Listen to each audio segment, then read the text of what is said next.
listening to the Gettin' Salty Experience podcast. I hope you're feeling salty tonight. I hope you leatherheads out there in the Leatherhead Nation are feeling salty tonight, because we right here bring the Firehouse kitchen table to you. Mm-hmm. And not only do we get Pete, who do we get? Once, but we get him twice.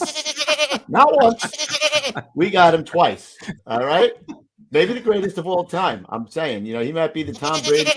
He might be the Tom Brady of the fire service, and we got him twice. That's right. That's why self-proclaimed best firefighter podcast. What am I? Podcast. We were hanging out with the Boston guy. Best podcast. Podcast.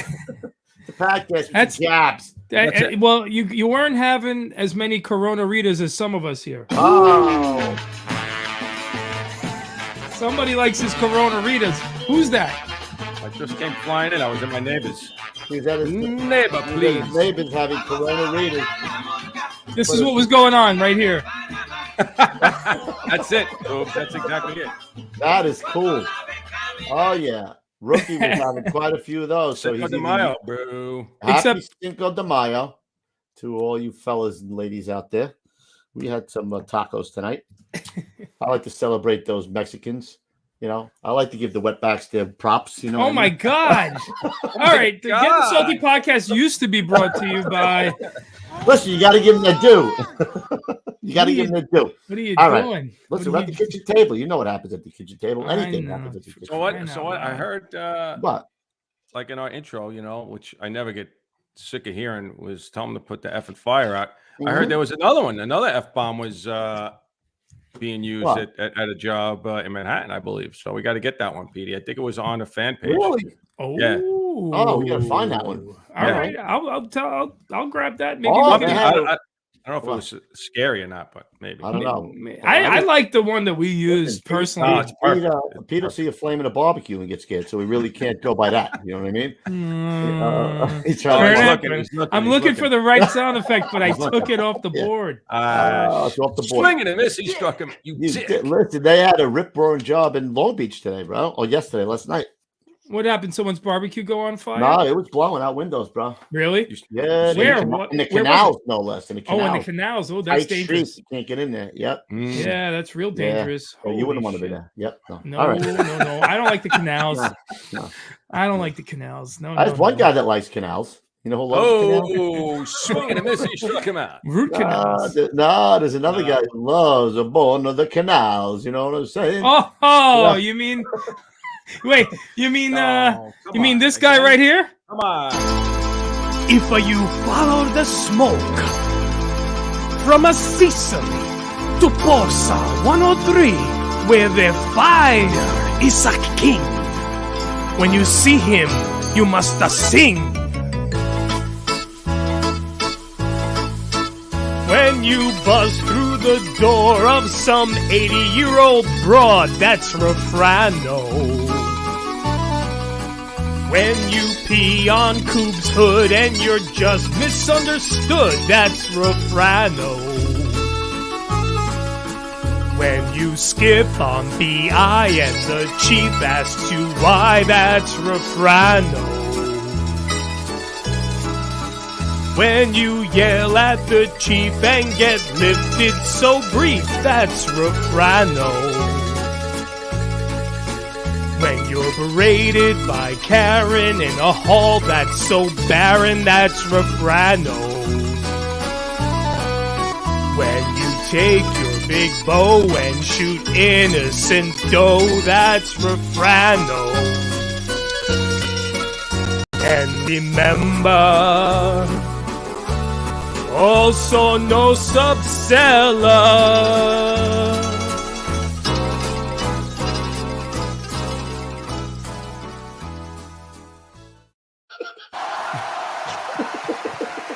Never gets old. For all the people who didn't see it the last time, we had to drop. We had to have an encore. But let's get through this. Let's get through this quick. We got the goat. We got the goat in the back, and I could see What's he doing back? He Sleeping. looks like he's falling asleep. So let's All get through this already, Bro, because we're get it, boring the Pete. shit out of him. Ladies and gentlemen, our sponsor, that's right, New Jersey Fire Equipment Company. Thank you guys for sponsoring the show. Established in 1930 and under the current ownership since 1987, the New Jersey Fire Equipment Company handles a complete line of fire department equipment and supplies. Headquartered in Greenbrook, the company operates full 3M Scott service facilities in Ridgefield Park and Toms River, staffed by 10 fully authorized Scott certified technicians with a fleet of 6 fully equipped service vans. All New Jersey fire technicians and sales representatives are active or retired firefighters, officers or chief officers, career and volunteer. They understand the business and the importance of their work. New Jersey Fire has represented Scott since Earl Scott entered the SCBA business at the end of World War II.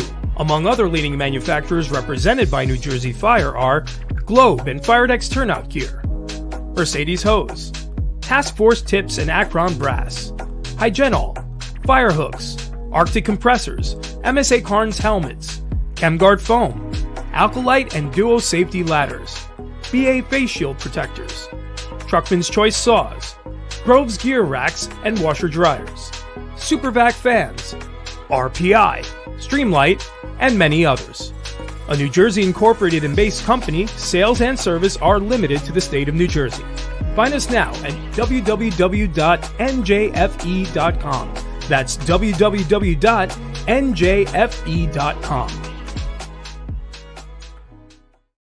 Beautiful. All right, guys, very nice. Very nice. All right. Just tell them about the super chat really quick, and we'll get the code in here. Well, guys, you know the deal.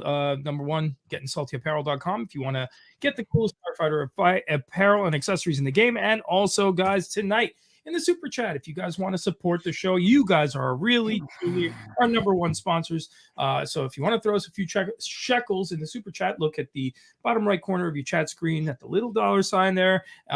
Whatever you guys want to throw at us, we appreciate it. And thank you guys for watching. That's it. Awesome. All right, let's get the goat in here. Welcome for the second time around, probably the greatest of all time. Here he is, Chief Vincent Dunn. Hey, Chief. How you doing, guys? Welcome back, Chief. Good to be back. Thank you for inviting me back. Oh, please. It's our honor, really. So I'm just going to circle around to my notes. I believe we left off right as you enter the Fire Factory. You became the captain of Engine Company 58, who was in with Ladder 26 up in Harlem. So let's go from there, Chief. Where do you want to start? Well, I was thankful to be assigned there.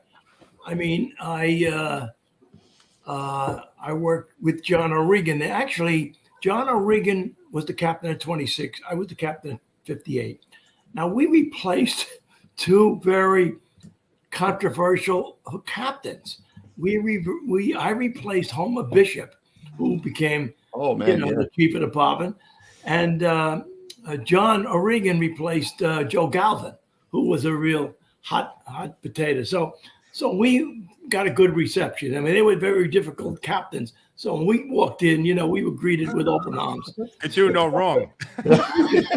Oh, we could do that, but no, but right away, probably. Yeah, right away we got a good. So we got a little blank slip there, but it was a great assignment, the toughest assignment I had in my entire career. But I think, it just draws you out being a captain. First of all, it's the toughest rank in the fire service. Captains run the fire service. You got chiefs, but captains are the heart and soul of the fire service. They are where the rubber meets the road. They do more decisions in a day than a chief does in a month. Wow. I used to go into the firehouse.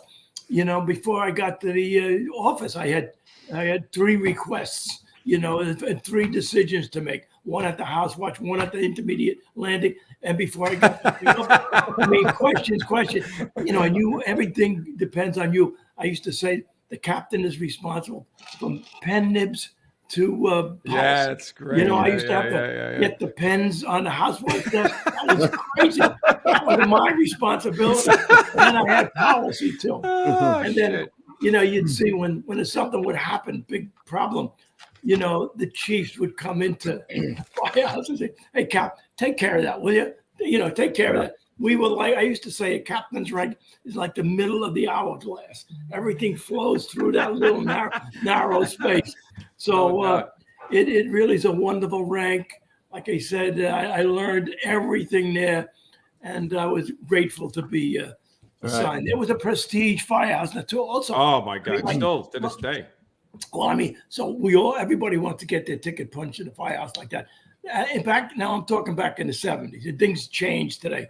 But the big famous firehouses were 58 in Manhattan, 82 in the Bronx. I'm talking back in the 70s, 231 in Brooklyn, and 303 in Queens. They were like the big borough firehouses that everybody wanted to get into. You know, today everything is different. I'm sure the action has moved. So that was it. But back in the 70s, I was grateful to have my ticket punched in 58 inches. And it was a kind of a famous firehouse. I mean, when I went there, I mean, my driver, Walter Fornes, he worked with Gus Beekman. Gus Beekman came in the job there, who went up to become the chief of the fire commissioner, you know, and he was a beloved guy. You know, he was born in a Harlem hospital, grew up in an orphanage over in Staten Island. You know, the guys loved him, and he was a real fireman's fireman. So Gus Beekman was started out as a fireman at 58 engine. And we had other famous guys there, you know, like, let's see, what writers. Now you talk about, you know, I'm bragging. I'm trying to build up 58 engine. Harry Ahern. I mean, the first guy I ever knew to write a book called about the ghetto fireman. You know, he broke me, and he was in squad 1 when I came to 59 engine. He has a probie. And I remember Harry, he was like the big nozzle man, veteran, good veteran in the squad. But what was the name of his book? So he wrote a book about Ghetto Firefighter was his first book, and Fire Factory was his second book. And then so you had him, you had who else? You had Harry, John O Regan wrote Ladders 3. I mean, he was there writing that one. When I was there. So John started that famous Ladders 3 bulletin, which was the keystone to Ladders 4 and Ladders 5 and Ladders 6, Ladders 7. That broke the ice. And all the other captains, you know, wrote those firefighting procedures on them. But O Regan had to break the ice. He told me, God, I spent 2 hours sitting at the chief of personnel's office today, waiting to get a signature of approval. Spent 2 hours the next day at training to get his signature. 2 hours at the personnel. I mean, and only O Regan had the tenacity to do that. And then once he got all those signatures, then the path was shown how other guys could write for high-rise and road dwellings, private dwelling. So O Regan was a big guy. Chief, I wanted to ask you about O Regan. Like, okay. He wrote the procedures for, you know, Ladder 3. Yes. How did you respond before that? Was it basically freelancing, or you did what you want? It was you did what you want. I mean, you got to be fair. Some companies were great; they had great SOPs. Some companies, it was whatever happened. But everybody had a different way of operating. There was no, you know, organized way as it is today after Ladders 3. And they hated O Regan. You know, John Surreal came over to visit me, and he said one day, how did O Regan get received when he said he wrote Ladders 3? I said they would call him up in the middle of the night, curse on, and hang up on the guy. You know, and I was covering after I left there. I was covering, and they said Ladders 3 is taking away our creativity. You know, it doesn't give us any leeway. And the big part about Ladders 3. And one time we visited John O Regan, and he was failing. We went to visit his house, and he was failing. And I said, we were sitting at the table, and I said, you know, O Regan, you know, I was talking to his son-in-law. I said, this guy was a big person in the fire service. I said, you know, he wrote this bulletin, and he gave everybody an assignment, and he told them how to do the assignment, you know. And then O Regan popped up, and I told him what tool to take too. He said, I was just gonna say it to you. Yeah, the tool. He put what tools they should carry. So that must have pissed off a lot of guys. Oh Jesus! No, I never thought about that. You know, because before Ladders 3, you'd go to the top floor fire. Hey, am I got a hook? Oh, no. Everybody loved carrying an axe. Halligan. Nobody wanted to carry the bulky hook. So you got a top floor fire. Nobody got hooks. So No Regan shit. made sure that never happened with his bulletin. So it was a landmark, and it was very difficult. I mean, O'Hagan, the chief, wanted the bulletin, but everybody else did not. But John O'Regan, he come into the firehouse. He says, I spent 2 hours. The guy wouldn't let me in till the end of the day, and I had to get his signature. And he knew nothing. The chief of personnel knew nothing about ladder work, but he had to get O'Regan, the chief. O'Hagan said to O'Regan, "You got to get all those guys to sign off, or I'm not going to go for it." O'Hagan was covering his butt. He wanted all those other chiefs to okay it. And John was a very tenacious guy. So it was a systems approach. You hear these big suits talk about systems approach. Well, that's what Ladders 3 is. It looks at the whole system, of the tools and the way you have to be positioned and the assignment. So that's a systems approach. I can't imagine responding to a job without having those in place. Hey, let me tell you something. I couldn't even imagine. Lou, right? Lou, you ever see that picture of the guy going from one window to the other outside with the fence down there? Yeah. That picture, was reason why we needed Ladders 3. That's what the truck officer did. The other guy is holding him on the window with a hook. That's right. That picture or something, shows why we needed Ladders 3. That was a perfect. I can't even imagine how it was. And I'm sure that different boroughs did it different. If you went to Queens, they'd have a whole different way when they went to, even by Firehouse, they probably did it different. Yeah, and Brooklyn too, with the row dwellings in Brooklyn, they got to the roof by ladders because they couldn't break through a guy's Ted Brownstone building. So Brooklyn had a lot of differences, and they had the most complaints because their buildings, the row dwellings, had a little more. The Bronx and Manhattan were fairly similar, but it worked out. We all realize now how great that was, and then Grimes did the private dwelling bulletin for Queens, and then they did a row dwelling. I forget who did that, and high-rise firefighting procedures. So we needed those systems, But it had to start with one guy, right? He had to be tenacious to start. He was a tough guy, and he spent his life. That was his life, ladder work. I mean, a fireman and ladder 30 truck, lieutenant in 26 truck, captain in 26 truck, and so he was the man. He was the man. Yeah. And then, you talk about O'Regan. I mean, he did that Ladders 3. That was his big deal. But he also went on to show us all how to run 10 miles. Then he also went on to that health program where he called you up and he get your heart evaluated. So O'Regan was That's right. You know what, Chief? I used to go to that. Yeah. That was in in Queens. That was in Queens. That was in Casino. Yes, Flushing, Queens. He'd call you up in the night. He'd say, "Vin, will you please send out the flyer?" I used to go to that. That was the best. That was the best, comprehensive screening you could do. They would do everything. Hey, Lou, I used to say to John, John, you're the only person that really cares about my heart. Nobody cares about. So they actually had the piece. They had the piece that you could rip off the number, in the firehouse, that you could do it. Yeah, that was him. That was John O'Regan. No shit. Right. Yeah. So it also, I also read in your book that the engine company had not ever received the unit citation until the very first captain, Vincent Dunn, got them their first unit citation. Well, so I'm a captain, and now we were busy, but the truck was busy too. So a lot of 26 truck gets a second section. So great guys, so they move in. Of course, the big conflict is between 26-1, 26-2, and they're going at it. But it was friendly rivalry. So I remember one day we had 3 officers upstairs. One day I go into a lot of 262 office, and I see they're in service about 2 years, and the guy building morale, the captain, puts a plaque up of all the guys who got medals, class 1, class 2, class 3, names of them, the date, the operation.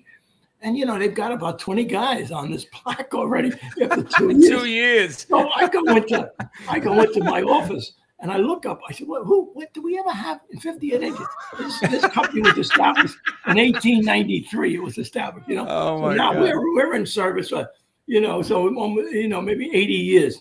I'm looking through the folder, Meritorious Act. There's nothing in the folder, So I said, holy jeez. So I remember we have a, good job. A couple of guys got burned. So I go down and I said to the chief, hey, chief, I'd like to put the guys in for a unit. Say, oh, yeah, fine. So it was no big deal. But anyway, I always say, if you want to know, the first Meritorious Act in that firehouse was put in by me. That's incredible. After all that time. Actually, I've got that plaque in, the first unit citation. I got many more too from 58 inch battle ribs. Nothing, no rescues, but we got plenty of battle ribs after that. So that's nice. it. I got the first Meritorious. That's great. Tell us about your one vignette where you said our best firefight, which you guys thought. Oh yeah. So that's a typical night. It's 100. We're on 115th Street.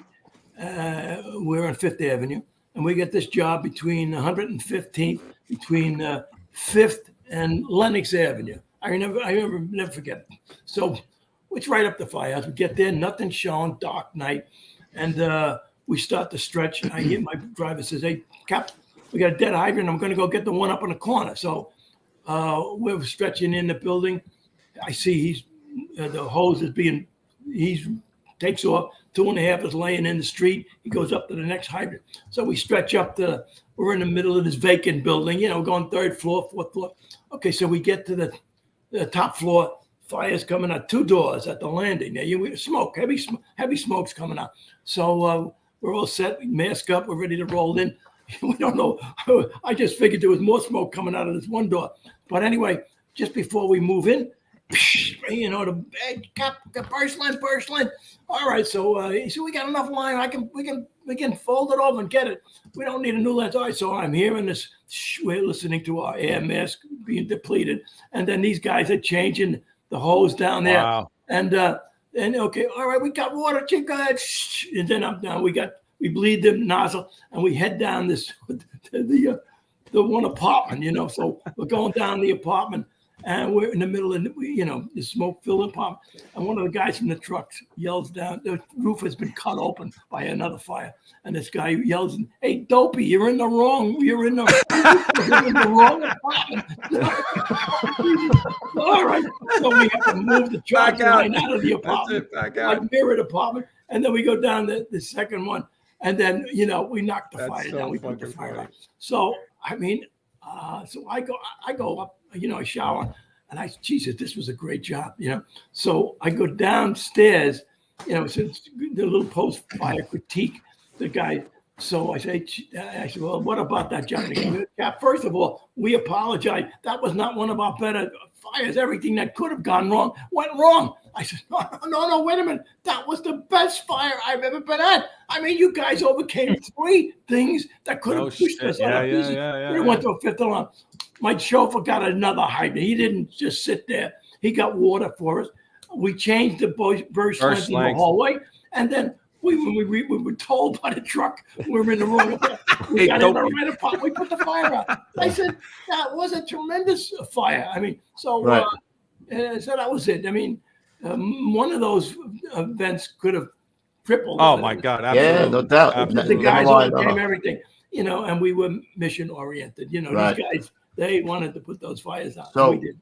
Where did you get in your book, you write that the Engermen are like the offensive linemen on a football team. They're down in the mud and the dirt, and they're on their knees. Pushed around, and they're falling down. Guys are walking over them.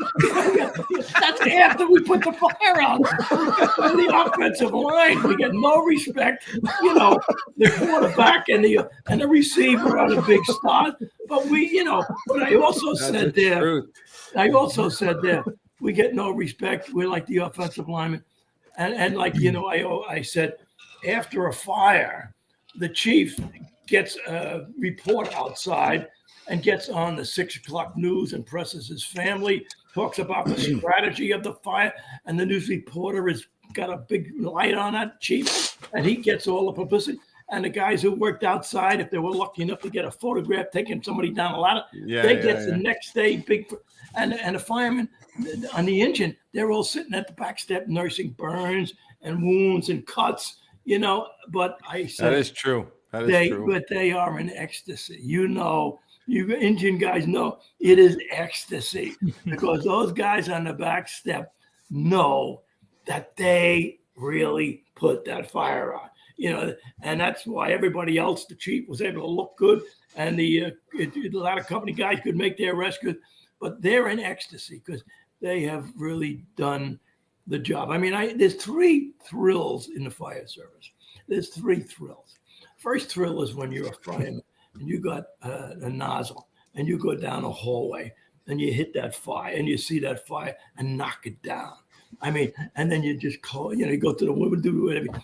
You close the nozzle down, and you just lay in the dirt. You lay in the ashes there a few minutes until you get your breath, and then you can go out in the hallway. Everybody isn't paying no attention to you, but you know what you did as a firefighter. And the second thrill is, when you become a lieutenant or a captain, and then you work with these guys like I did in 50 and engine. These guys were the best of the best, and you watch them operate. Like at that fire where the 3 things went wrong, you said, God, this is amazing what they did. And it's so being a supervisor of a fireman. You got to be a fireman to understand how great it is to be a supervisor of a fireman. And I did that. And the third thrill in the fire service is when you're a battalion chief or a deputy. Battalion chief's not too much, but especially a deputy. When you're outside at the command post and you see those flames coming out 2 windows, and you see all of a sudden one window. Yeah, that's great. One second window goes, and then finally the third one, and the steam comes out. That is the biggest thrill you can get. And as chief, you say, I used to do that. How much pride, right? How much pride? Whenever I watch the videos on, now we say they get the.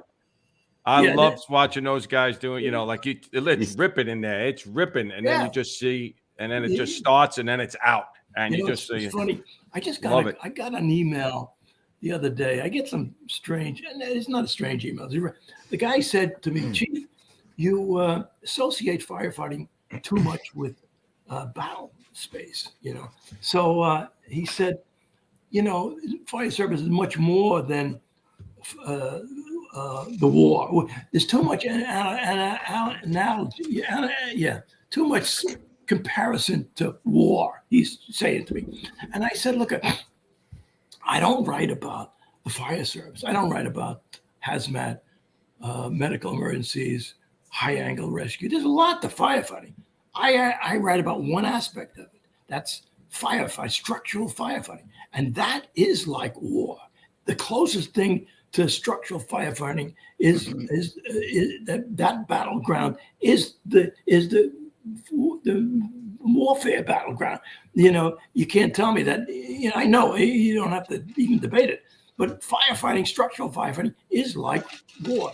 It's the closest thing. It's an uncontrolled, deadly environment. Just like you're sitting in a foxhole and the shell comes in, boom, uncontrolled, deadly environment. Building collapses. Right. So I deferred to the guy. I said, look, sir, I understand. I don't talk about the fire service. I write about structural firefighting, and that is similar to battlefield. That's all. And it can change like that in a second. Oh yeah, no, good or bad. Yeah. You know what? That's a good point. Usually you think bad all the time, but sometimes could be good, bad. Yeah. I mean, I can't tell you how many times I was outside and I said, "Oh, they're not going to put this fire." Like this now. Yeah. Thank you, boys. So it really, and even as a fireman, I mean, sometimes, like I remember, I'll tell you my story. I'm a kid. I want to get some action, and we get a fire on 125th Street in a factory building, and it was like on 25th Street you got stores. And it was a loft building, top floor fire. I mean, top floor fire. I mean, and so we're standing out there. I'm like in the second alarm. So the chief says, so I'm watching the deputy, the assistant chief actually, get the truck and break the top floor windows.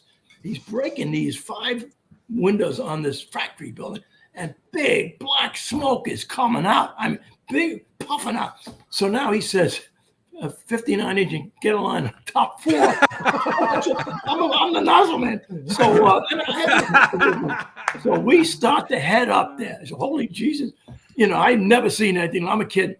So we're going up there, and coming down the stairs is a guy from the squad, and who I respected, who the guy that put the first fire out, Bob House. Looks bad up there. He says to me, hey, Vin, you're not good. It's terrible up there. You're not even going to get on the landing. Now, I get up there with the 2.5-inch hose. That venting lit up the whole top floor. Flame is all around the ceiling. And I said, give me water. I get water. I put this whole floor out. Now, that guy, Bob Powers, thought I was a genius. Wow, what a man. But he was up there 5 minutes before they vented that top floor. Right. So it was he was there when, right. It was crappy. And then after that, the assistant chief made them vent that window. He made it. I understood about venting after that. Right. When I got up there, it was just flame at the top of the ceiling, no smoke. And we didn't have masks then, but I went in there. I put that whole top floor out. And, you went down and did a mic drop. You go, Yeah. But that was a good one. I'm sure that assistant chief thought, this is going to be all my job. And then when he sees that hose line come out that top floor window, so but it was timing. My timing was good after venting. Right. These are the things you learn, and that's why you become an optimist in the fire. So, you say it may be good. It may be good sometimes. Sometimes it's bad, but it may be good. Yep. Let's talk about a little bit about the civil unrest.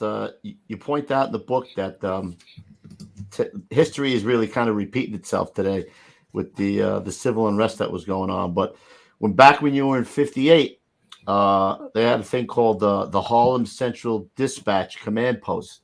Yeah. Right. I got a picture of that. So show the chief. I took it from his book. Yeah. Got it.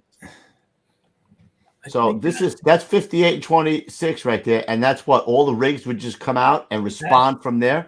Yeah, that's the picture was taken by Joe Pinto, if I'm not mistaken. I take pictures from Joe Pinto a lot for the fan page. Yeah. And that's what we did. In other words, I couldn't believe it. I get the 58 engine, and we're working, boom, boom, boom, boom, and then the guy said, "Oh, by the way, you're a command post company." So this guy would come into the firehouse, and we would have to train for this operation.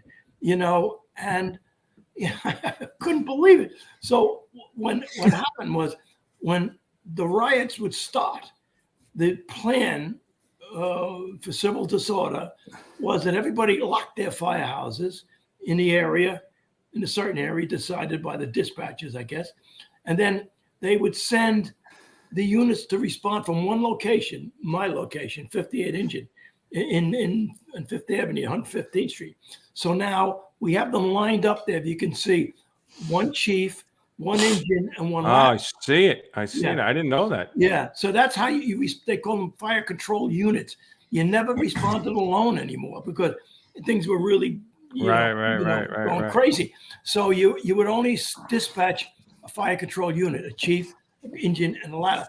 And they would stay together. If they went through a fire, they all had to stay there, do what they had to do, and then come back together. Nobody ever left that. So that was the way we dispatch units, and they still do, I'm sure, when they have a civil disorder.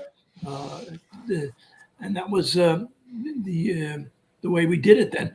And it made sense. You had to lock up your firehouse and leave a cop there in case they broke into it. But then you'd come to this central location, and all responses for the Harlem area. The Bronx had a company that was designated a command post company. Brooklyn had one, and that's how they responded during the war years.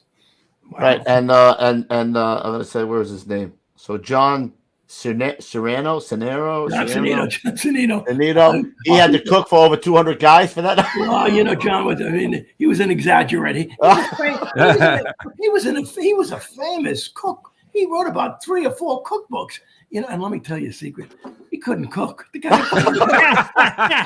everything was red sauce. He cooked beautiful roast beef and then cover it in red sauce. So I remember I told my wife, I was there 4 years. I said to my wife, Pat, I don't ever want to eat anything with red sauce. And I get it all the time in the fire.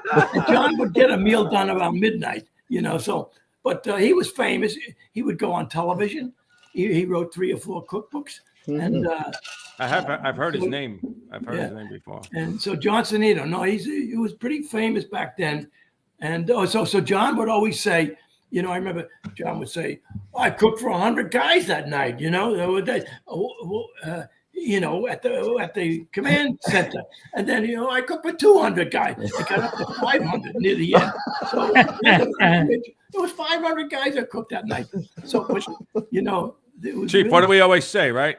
Why let the truth get in the way of a good story, right? John never did. John never did. But anyway, he stepped up, and what his saving grace was.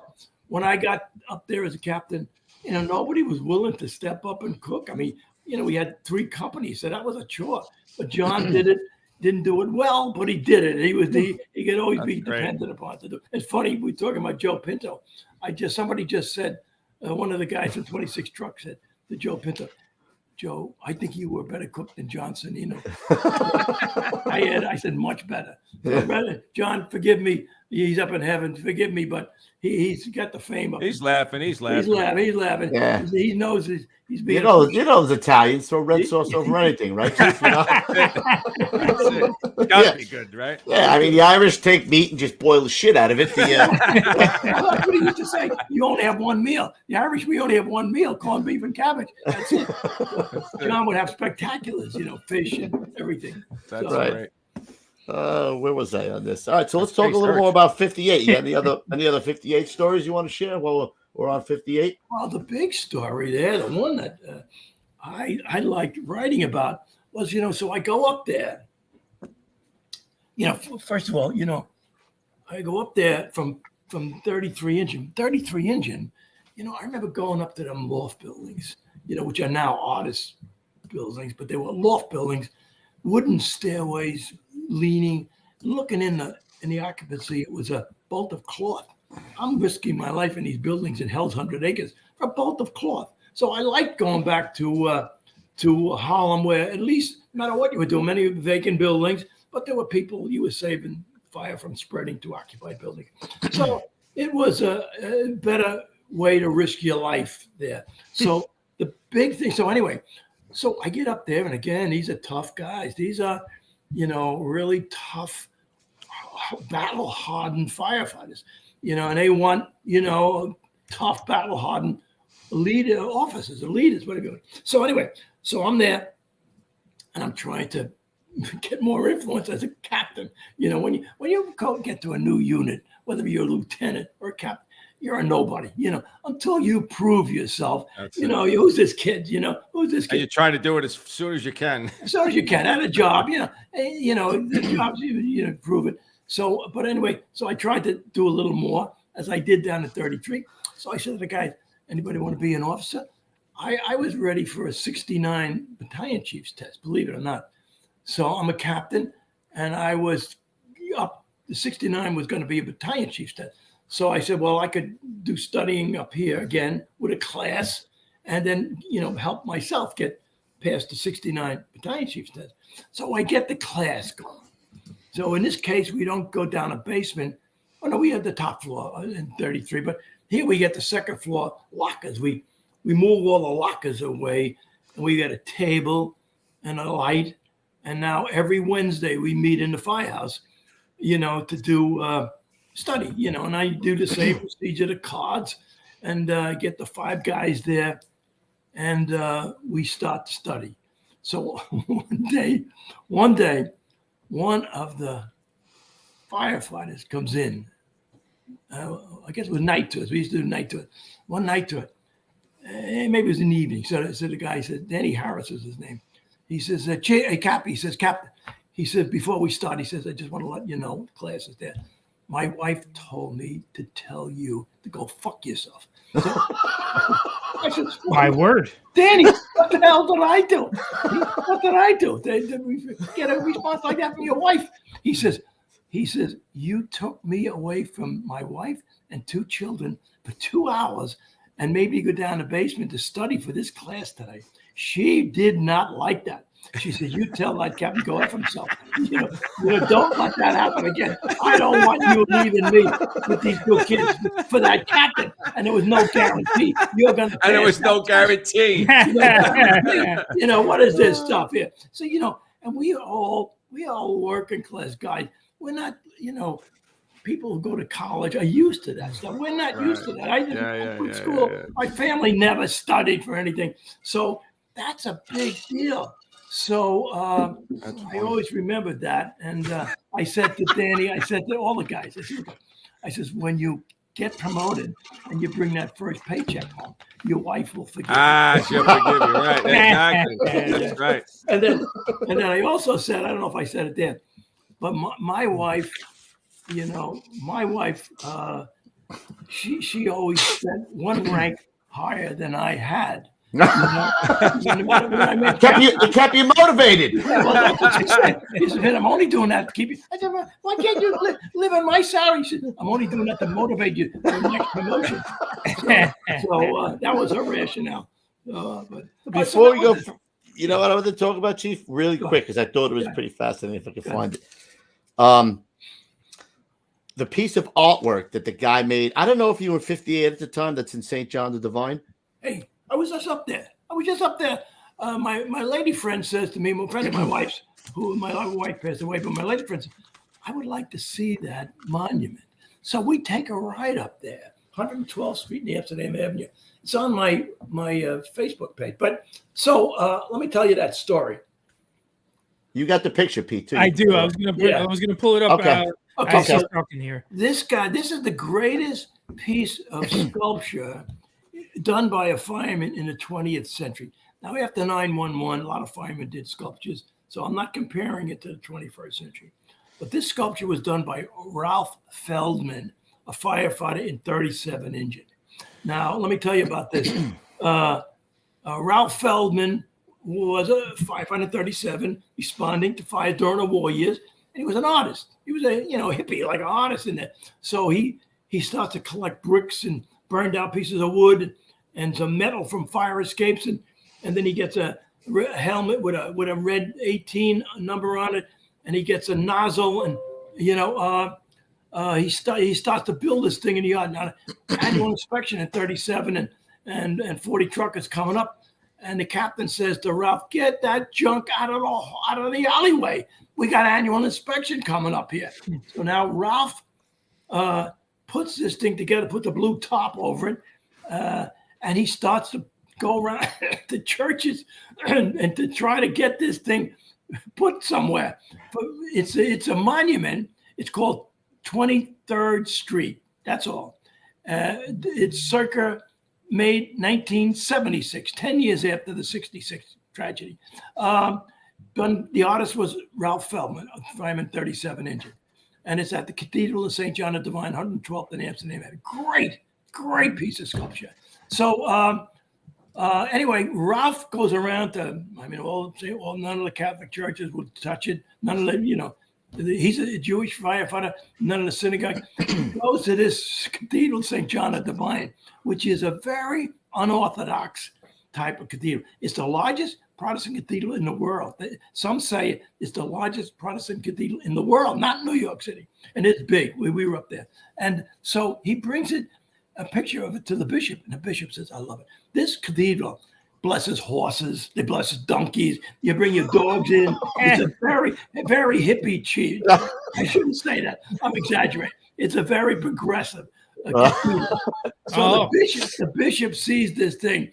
And a lot of people would say it's scary looking. My friend said scary, like it's grotesque. And that's why nobody wanted anything to do with it. But this bishop says, I love it. Bring it in. So Ralph Feldman brings this in, and they give him an altar. In Cathedral of St. John the Divine, they have little altars on the side for farmers, for sailors, for carpenters, and now they've got a little altar for firefighters. because of Ralph's. Wow. And this was all garbage he picked up from garbage different... from the broken, burned out tenements. That's awesome. Maybe somebody gave him that 18 truck helmet, which is a very unusual thing. It was 18 engine who really took the right. But he put 8. The thing was a truck. 18 truck was red is more outstanding. I guess that's why. I don't know. Right. Yeah. Instead of a black one, it's a depressing sculpture enough without putting a black 18. So he puts the red one in there for a little color, But anyway, so we're at this ceremony. 10 years later, they send out things. We're going to have an anniversary of the 23rd Street collapse, and we're going to go up to Cathedral St. John the Divine. Never been into the cathedral. I go up there, and it was a very nice service, And the bishop is there. Fire commissioner was there. Ralph Feldman was there. And then one of the reporters says to the group of us, he says, this is a little bit of religious unity going on here today. He says, we have, the FDNY is basically an Irish and Italian Catholic organization. We have this monument in a Protestant cathedral, and the artist is a Jewish firefighter. So we have a religious unity, going on here today. And the trucking company was a Muslim guy, so it made it complete. All bets are off. So anyway, so Ralph Feldman died. My editor, Ann Neville, who did that book, she did research. I didn't know. I used to say when I show and lecture about this piece of art, I say, whatever happened to Ralph Feldman? Does anybody know where Ralph Feldman is? And nobody knew, but my editor, Ann Neville, put down, he died. He passed away, I think, at the age of 79. But Ralph Feldman is, remembered by that beautiful piece of sculpture. Yep, there you go, Ralph Feldman. Yeah. All right. You labeled war years as 64 to 94. Yeah. And there you briefly talk about what took place that allowed this to happen. You talk about the project of the what do they call that? I know in other circles it's called the red line, where they would red line off areas that were ghetto areas, basically, and it was the cities were basically hands off on those areas, almost wanting those areas to burn down to regentrify. So I just wanted your thoughts on the war years, or what else contributed to that time. Well, insurance companies don't have a conscience, and insurance companies used to see where fire insurance companies used to see where the fires were, and they didn't want to insure that area. Today, the regulations require you to insure no matter whether you're in the fire district burning area or not. Okay, so but that's the problem. And there are many reasons. There were many types of arson. The landlords who contributed greatly to it. Some of the revolutionaries did. Some of the angry people did. Kids did. But that's another story. But everybody's talking about today. How bad it is today. Now, I always try to counter. It was worse back in the 70s, the 60s, and 70s. That's all. It may get worse now. I'm not saying, because look like we're on a path, for another decade of war years. But I everybody keeps saying, well, when were the war years? Now, one of the first riots happened in 1964. It was in Harlem. A white cop shot a black kid, and that started a Harlem riot. So that was one of the first ones in my dimension. That I felt was the start of it. And unfortunately, John O'Hagan got appointed chief of the department in 1964 too. That was this guy, this rising star. Anyway, then in 1967, we had more Harlem riots there. That was a big riot in 67.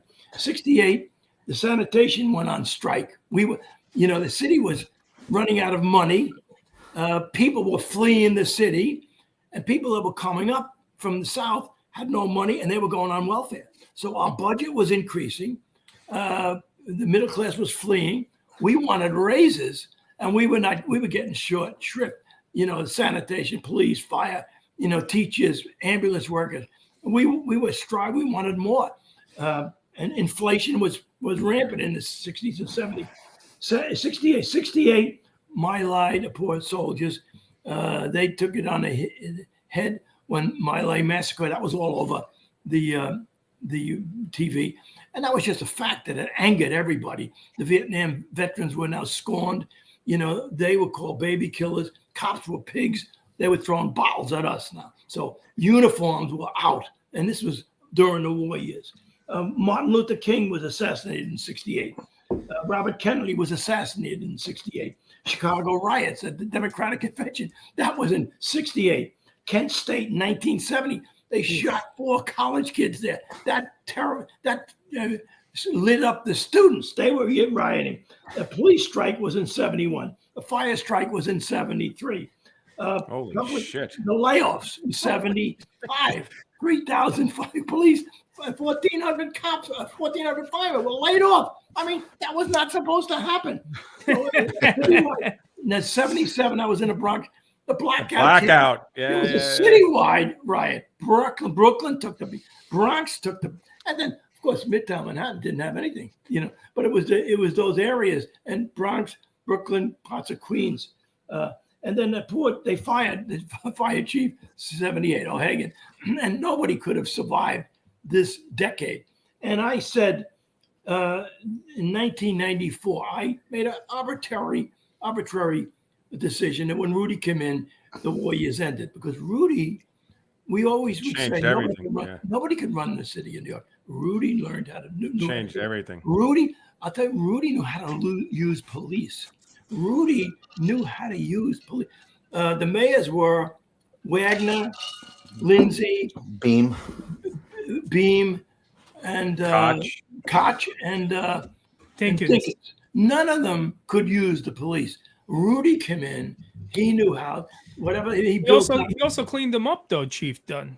Before he cleaned them up as a lawyer, right? He straightened out all the corruption in the PD. Well, the other thing was, I don't know if I mentioned it. I mean, the Knapp Commission, that was in the 70s. The Knapp Commission, every day they'd bring out some cop that was taking graft.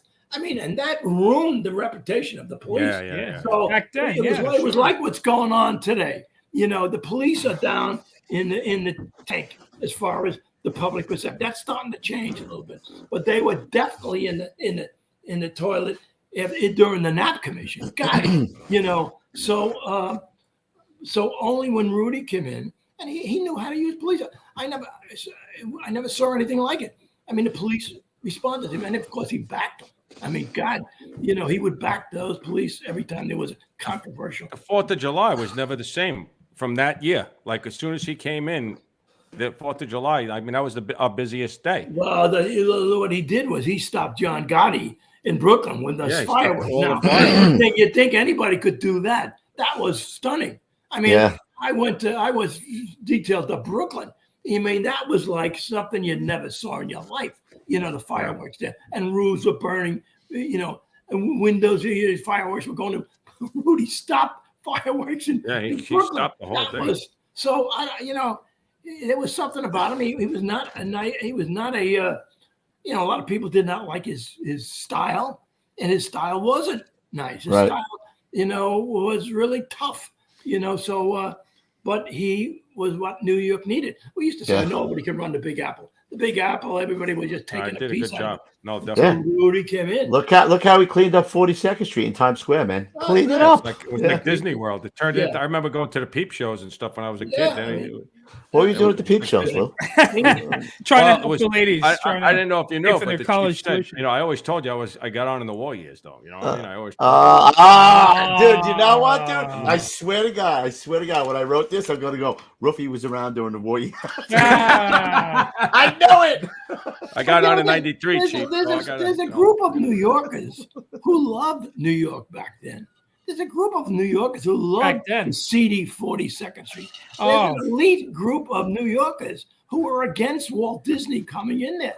These people want, the the dirt and the whatever goes on in 40 seconds. They feel that was creative. That was beauty. They love the graffiti. There's a group of, and these are big, rich people who like chaos in the city, and they're against tooth and nail. They fight anything that Rudy did. Yeah. So, but again, it's we will find out another chapter.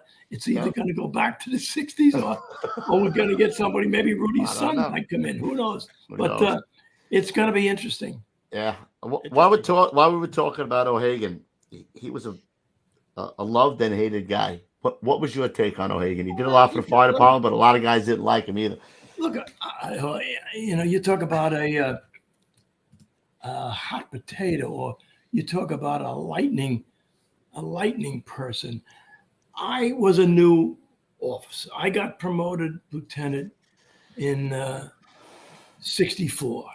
John O'Hagan was the chief of the department and the fire commissioner from 64 to 78.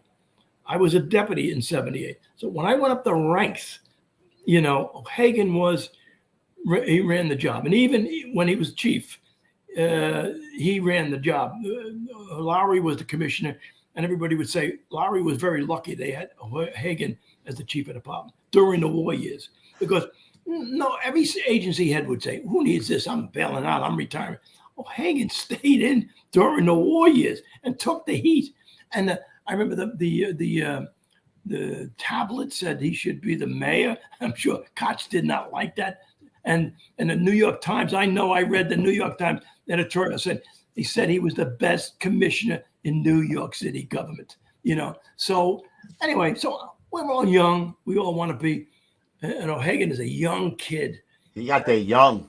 40 years old, chief of the department. And all the old guys were, they called him Little Lord Fauntleroy. The old timers, they did not. I don't know too many people who have ever heard that. Probably I've never heard that. Little Lord Fauntleroy, they call him. You see that what gets discovered on the Gettin Salty experience, stuff like that, bro. Old buffaloes. I mean, we were working down in planning. I was working down in planning during John O'Hagan's tenure, part of it, and some guy comes in with an idea to give the assistant chiefs pages, so they can be on duty 24/7, which they are now today. The chiefs were up in arms. They were calling us up and planning. Who do you guys think you are? We're not going to take those pages. We don't want to be. When we're off duty, we're off duty. So it was a funny time. But anyway, Regan, so I go to, I don't go, I think it was the only Holy Names breakfast I ever went to. I was so gratified to be a lieutenant. So I go to this Holy Name breakfast filled in 1964, filled to the brim with firefighters. When they introduce O'Hagan, everybody gets up and we applaud and standing ovation. God, it was like God had just walked in here. And then anyway, 10 years later, after all the strikes and the layoffs, I'm at another event, and he's in his car coming by, and they go, boo. The guys, Jesus. And then there was a big hot issue. They would picket his house. His wife would bring the coffee. Almighty. I said, God. And then one day I'm down in headquarters. I'll tell you, I never told anybody this. I'm down in headquarters in planning one year. I look at the paychecks. I look at the deputy's paycheck, and I look at the chief's paycheck. It's probably different today. The guy made about $75 a week more than a deputy, and they were picketing his house. Aggravation, all that aggravation. He was a hated man. For what? If he would have had a General Motors making $250,000 or something, you'd have to tack on a couple zeros. $75 more than a deputy, and the deputy chief was, a glorious assignment. So that was it. It was sad. It was just sad watching this thing. And it was that what I read about the war years. That was, why it was he had no way could he win this battle. Everything was going wrong. The city was bankrupt, yet he should have retired, but he made it so young there was no place to go after that. But so he stayed there, and then so what happens? His real bad thing is he cut 40 company. So a company with $1 million. That's the big one. Yeah. 40 million, 10-year period. He was in there. That's $400 million. He saved the city. He still saves it every year. 400. Now it may be 400 billion. And what happens? His daughter uses a car, and somebody drives her up to school, and they fired him for that. I mean, they let this guy go after saving all that money, and doing all that work for the city. I said, Vin, put that in your brain. You got to make a decision between the unions and the city government. Put what they did to John O'Hagan in your brain. I mean, the guy gave his life, and his family's life, and they disposed of him because of some little infraction. I mean, God almighty. That's crazy. I mean, I call it as a casualty. He was a casualty of the. Yeah. And today, the guys who are laid off will go crazy. They'll say, hey, he was a rat. He was a rat. If I was laid off, I would be doing the same thing. So I was lucky I wasn't laid off. So, I mean, he did a lot of tough things. But, I mean, we're all taught to, we're told if you don't like it, you have to make your objections, and then you have to follow orders. I mean, that's what he did. I mean, sure, he didn't want to do away with these companies, but he was brought up like all of us, follow orders, and, the city officials. And the real kicker, why I never went to headquarters. I'm there one day, and I'm in planning with these suits, these kids with PhDs, I must be 40, and I'm with these kids, PhDs, know everything, and they're all running around. They love O'Hagan. They love him because he's really doing management by objective. So one day I'm speaking to this PhD kid. I said, "What did the chief make that decision for? It made no sense." I said, "It was not logical." And this PhD said to me, he scolds me. He said, "Chief, don't you know there are two types of decisions?" He says, "There's a management decision, and then there's a political decision." The chief made a political decision. A political decision is not logical, and it doesn't have to make sense. I said, "You know what? I got that right here. I got there's a lot of that going on now, by the way. I don't ever want to work in a court where I got to make political decisions that are not logical and make no sense." How do you put your head on the pillow? Is that where you went like this? Like, chief of department, I'm out. I don't want to be chief of department. That was it. I mean, I had a midlife. I was having my midlife crisis because I couldn't write that. Project from the fire test, and then I leave headquarters. Let me tell you something. With my tail between my legs, it was never-ending assignments down there, and it's where the rubber meets the road with the big civilians, and it was a tragedy. I used to think, well, when I go to headquarters, there'll be a big room with 50 captains and chiefs at a desk, and they'll all be doing things. And I'm going down to planning now, expecting to see this. I go down there. There's the chief. There's this old Jewish research guy. He knows where the bodies are buried, and another headhunter, the deputy chief. And I said, it's like the Wizard of Oz. We were behind the screen. There was nobody in headquarters. All these people, you think it's all these people? Nobody he had fear struck in everybody. He ran the unions. It was the Wizard of Oz. I told straight, there's nobody here, crazy. It was the shred to this man, and he looked like an accountant. He didn't look like a fireman. He looked like an accountant, but he was the toughest. Pay no attention to the man behind the curtain. Yeah. Oh, Did you write that in a book, right? You said the military and the fire department are run by civilians. Don't let them fool you. We all have to know that. I mean, and that's, God bless them. I mean, it's today. So many of the decisions that your top uniformed people make, they don't go home wanting to do this. We have to.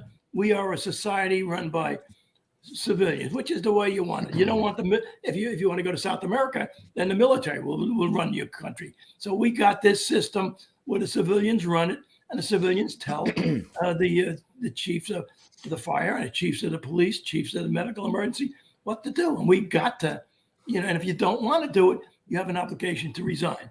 And O'Hagan didn't resign. He did what they requested him to do, and then they summarily fired him. So I mean, So how But about Chief, you know, there's got to be maybe a better way. I'm not saying that we shouldn't have I agree with you that we should have civilians running things. Yeah. It should come down to the civilians, but civilians, as you know, aren't the experts in firefighting. So there should be some better way to have a back and forth, right? Balance You know, or something. Well, and a here's the point. We're getting really deep now. Why not? No, yeah, I know. No, the civilians don't have anything to say at fires. That's when you go to a fire, the chief of the department, the top uniform official, makes the decisions. A civilian fire commissioner or deputy commissioner can't do anything. He'll get in trouble. If he whispers to the chief, I think you should put a line here. The press is going to get that, and he's going to be fired. Criticized. Uniformed forces, they don't tell us at fires, but in administration, they tell us when it comes to finance, when it turns budgets and cuts. We got to obey by that. When you take that job, you have to realize you have to do what the mayor wants. Yeah. I mean, and he's worrying about the city of New York, and we're only worrying about the fire service. The police are worrying about the police. So Well, Chief, we had mentioned that to Chief Nigro when he came on. We were like, Yeah. well, you had a great career. Why the hell would you, after 10 years, go back into that thing? Like you said, like they're going to boo you. And there's nothing you're going to do that's going to be great, right? But hey, listen, look. But the point is, I mean, I love Danny Nigro. Let me tell you something. But he stepped up. I didn't step up. So let's give it to the man. No, I got you. So now, we're going to get so who wants to run the fire service? The legal profession lawyers love to be the chief, the fire commissioner. The police They love everything. The law enforcement would love to be the fire commissioner. All politicians love to be the fire commissioner. So we had Danny Nigro. At least we had a firefighter up there we could appeal to. So I mean, and he stood up. He was in the arena. A no-win situation, right? And I didn't. I mean, I chickened out. I mean, I write my big book, but Danny stood up, took it on, and he ran the fire service. Sal Casano, Ed Kilduff, these guys stood up, and they had the wonderful years. And of course, like with the Chief Kilduff and Sal Casano, after 9/11, we had the budgets were good, and everybody loved us. But now there were big events happening in city, changes in the city that are going to affect the fire service and the police service and the EMS service. And if you take that position, you got the responsibility to enforce it. I mean, I remember a couple of times I was asked to go downtown. I said, during the war years, I said, the only planning you can do in headquarters now is cuts. And I don't want to plan cuts. I'd rather administer them. Back in the war years, when we were bankrupt, I got asked to go down to headquarters, after that crazy planning session. But and I said to the commission, I said, all you can do in the fire service is cuts. I know the economy is in the tank, so I'd rather try to administer them than to plan them. That's all. But now the economy, isn't. I don't know what the economy is, but this changes. In society, and the next commission is going to, as John O'Hagan suffered from cutting companies and laying off firemen. God, I mean that was tragic. And having firefighters picket your house. I know. I mean, for $75 a week more. I'm out. I mean, there's no compensation. Chief, somebody mentioned in the chat, and that's one of my favorite sayings. The man in the arena, right? It's easy. Man in the arena. It's easy to point fit. This guy's getting up and up and up, and he's getting dirt on him, and he's the guy in the fight, and it's easy for people on the outside. Absolutely, myself included. Yeah. Well, no, I'm not saying that. No. I admit I'm a coward. I mean, I didn't go down there. I admire Danny for doing. I admire Ed Kilduff and Sal Casano. I mean, these were the golden years of the fire service. We had two uniformed firefighters who went up the ranks, commissioner and chief of department. That was one. And Danny did a great job. Under the circumstances, I mean, he stood up. That's all. He got a father on the job. His father was telling him, he was comforting him. And Danny didn't want to make many of those decisions, but if you raise your hand, take that job. You're swearing to comply. Do it. Yeah. Military men have to do the same thing to the president. Military men are under the same. Good point. Yeah, Chief. Yeah, Absolutely. And here's the end of that quote. If he fails, at least he fails while daring greatly, so that his place shall never be with those cold and timid souls who neither know victory nor defeat. He's like me. I hate to say it, but no, it's a shame. But you didn't have anybody picking in your house, Chief. You did all right. My wife would not have tolerated that. My wife would not have tolerated that. She would not have brought up coffee. I would have been in trouble. Yeah. Vin, put your paper in. We're not doing this. I love it. All right. Is there anything else you want to talk about 58 before we move into your chief years? No, it's just a wonderful, the one thing I'd like to say, I keep talking about how great the job was and the magic carpet ride. But the job was tragedy to so many families. Tragedy, to mothers and fathers and sisters and daughters and children. I was lucky, we're lucky, we're alive, but this job was a tragedy to so many people. Bob Schillhorn posts those young firefighters on 911 who died on 9. I can't believe it. I'm so guilty. These baby-faced kids who were trapped in those streets when those buildings came down. We talk about the glory of the fire service, but it is tragedy to many families. Look at Vigiano, God Almighty. Yeah. Look at the Vig. That was we lose the two boys, police and fire. So, and then he never waived his dedication to the job. Afterwards, he was just a staunch supporter of the fire service and getting in there, doing the right thing. Yeah. The Vig was an inspiration to all of us. Certainly was. All right, so you go and get promoted from 58. What do you go to? Your wife guilt you into that one. Your wife guilt you into that. Well, she's spending like crazy. The charge card is going up, and you become a battalion chief, battalion 2-5. Is that what it was? Yeah. Yeah. That was one of those second sections. God, you got a question?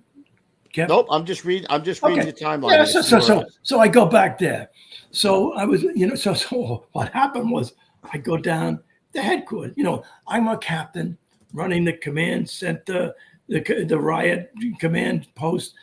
I actually passed that battalion chief test in '69, and don't ask me how I take the 73 deputies test and pass that. I'm the next to last guy on the 73 deputies test. So now headquarters thinks I'm a rising star. So they bring me, they said, Chief, would you like to come down to headquarters?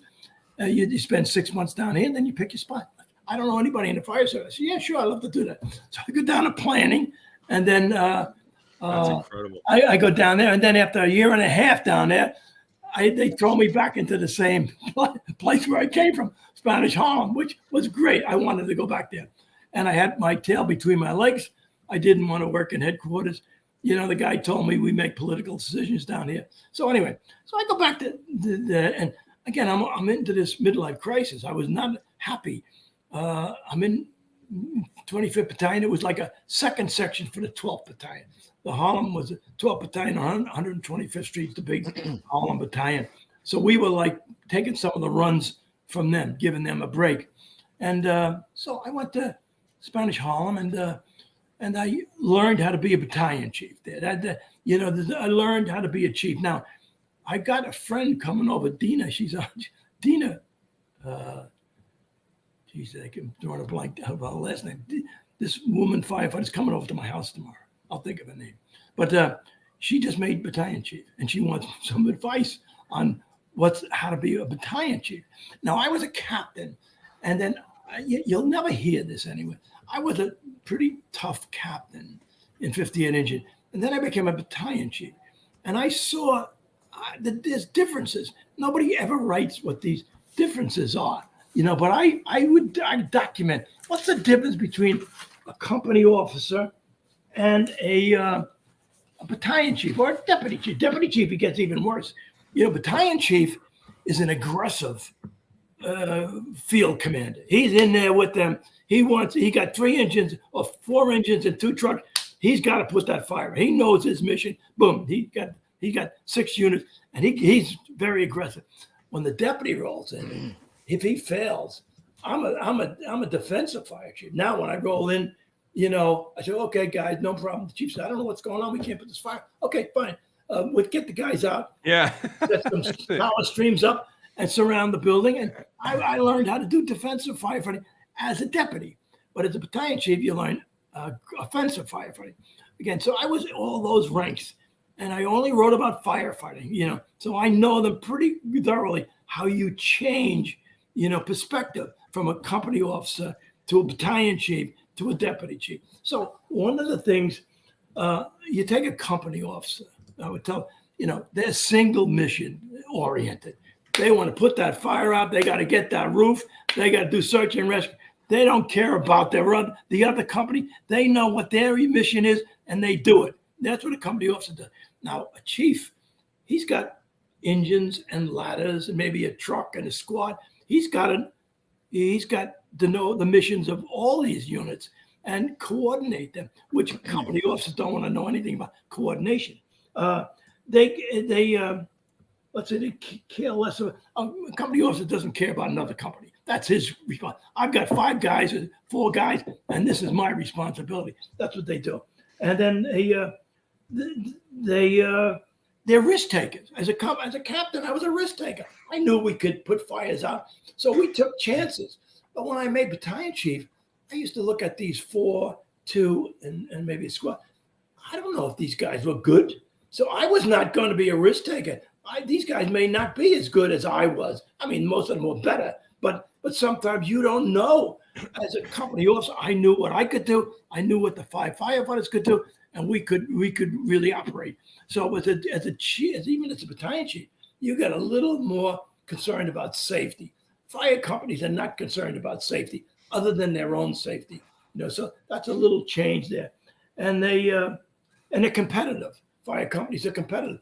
A chief can't be competitive. He's got to make sure everybody coordinates, cooperates during a fire. So these are the differences. So when I became a battalion chief, my span of control got bigger.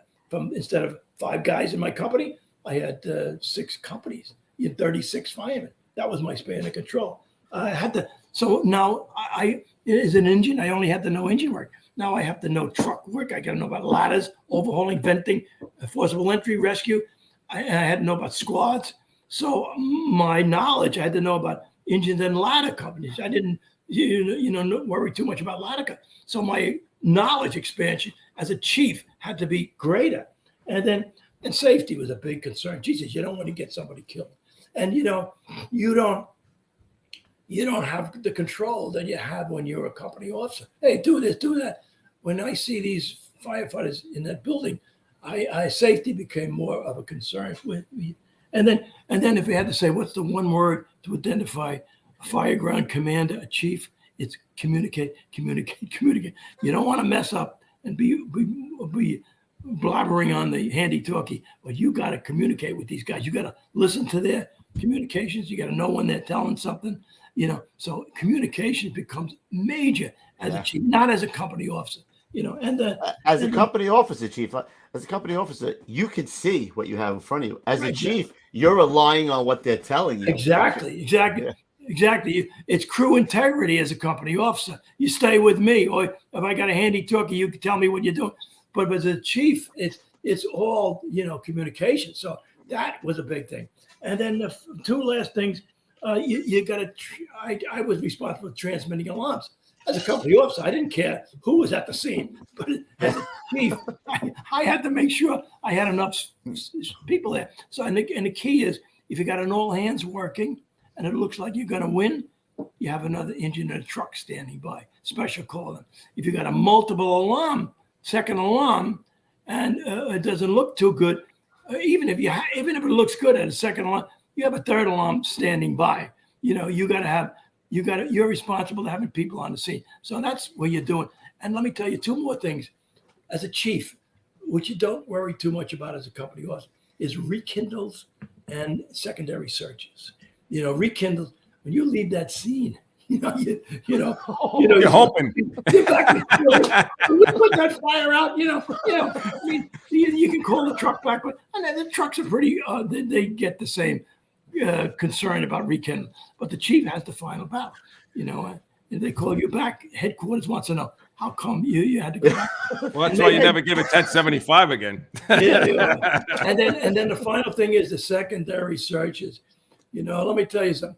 You got to get those things. Many times you don't get them. There's fires where they find a victim, and then they go to an investigation and say, did the chief ask for a secondary? I said, no, nobody. I didn't hear anybody ask for a second. Did anybody give a secondary? No, nobody gave a second. It's a small fire, and some woman is dead, from old age, but at a fire, it doesn't matter, Nope. She's dead.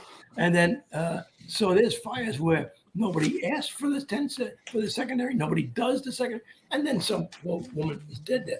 So that's all. Make sure you get the secondary searches. And that's what you got to do as a chief. So go ahead, Kevin. Chief, I want to read you a quote that you wrote. Ruff, I'm sure it's going to hit you like it hit me like a bat, like when I read this quote out of your book. So I'm just going to read it. And I want to know what you think. Go ahead. It says, the scent of death was constant in my career.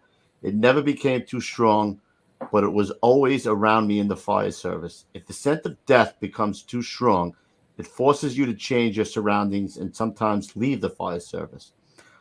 But if it's not too strong, it actually enhances your life because you can smell the scent of life better when it blows you away. The fresh air of life becomes easier and more beautiful to recognize when it drifts you away. You feel it and you smell it more profoundly than people who are rarely engulfed by the scent of death. The change from a death to a life smell is dramatic, sometimes overwhelming, and very satisfying. Yeah, but I mean, you know it. We all firemen know it. That's why we party hard. I mean, that's why we go crazy when that party Petey hit it. Petey hit it. That's the yeah. right there. Hold on. I mean, that's why we get in trouble, because when that party comes, we smell life, and we're pushing death away. So I mean, you got to keep it. You got to keep that smell of death even, but it does make you appreciate life. I appreciate life. I mean, because of my work, and you guys do, I'm sure too. Yep. All right, so I'm going to hit you with one other fire we want to talk about here. I think I don't know if you were a deputy or you were a battalion chief. The Armory Truss Roof fire with Ladder 13. Let me tell you about that. Let me tell you. My favorite story. Okay. So my wife is an artist. She always brings me to these antique shows. And one of the big antique show is the 7th Regiment Armory. Between 66th and 67th Street. Beautiful castle armory. It's 55,000 square feet, big building, block to block. And when we go there, I happen to look up and I see, this big steel truss, parallel cord roof, and a wooden underneath. So it's a truss roof over this, they bring trucks in. It's a drill area, 55,000 square feet, this building is, and it's got a steel, unprotected truss roof with a wood deck over it. So I'm looking, my wife's looking at antiques. I'm looking at the roof, I'm walking around saying, look at this roof. So anyway, so I'm in the 3rd Division, and this is the silk stocking 7th Regiment.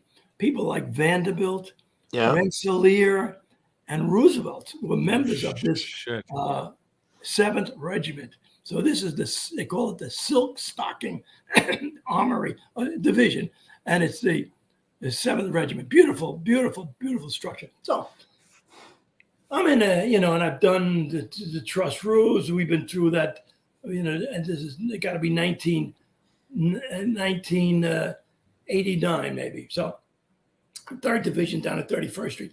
So got fire in the roof of the armory. Oh, God. The Battalion 10, Bob Shilhon gives it. Fire in the roof. Holy mackerel. I shoot up there. And then on the way there, getting there, he said, we'll get the fire knocked down, probably will hold. So, okay. So I get there. I say, Bob, how you doing? We haven't seen you in a while. So we're old friends. We worked in Harlem. So I said, what do you have? He said, well, the roofers. When the roofers come to your building, you're gonna have a fire. So they lit the fire up there. So I said, okay, you did a great job. You know, I'm gonna take a look around. Good work.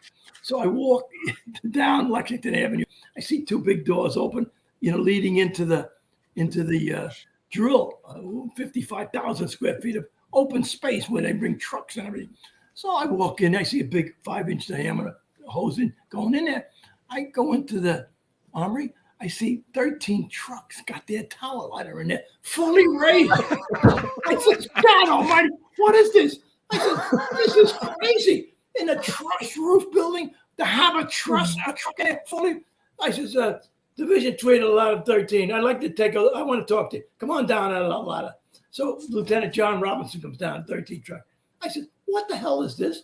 What are you doing with a tower lighter in here? If something is didn't collapse, we're dead in the water. We'd be drummed out of the job. He says to me, Chief, calm down. He says, you see that roof up there? He says, I come down Lexington Avenue. The doors are open. We party here on St. Patrick's Day. I know the building can support a truck. The doors are open. We're coming down Lexington Avenue. I tell the chauffeur, bring it in the building. So he shoots in the building, tells 44, stretch me a large diameter hose. 44, Kevin Rice stretches him a large dry line, and they knock down the underside of this wood truss roof, which is burning. So I said, what is this kind of operation? He said, Chief, calm down. He said, let me ask you a question. You see, how high is that roof? I said, about 100. Do you think 44 inches hose stream could reach that? And I realized 50 or 60 feet. I said, Jesus, you're right. This is the only way they could have put that. Shit, calm down. Calm down.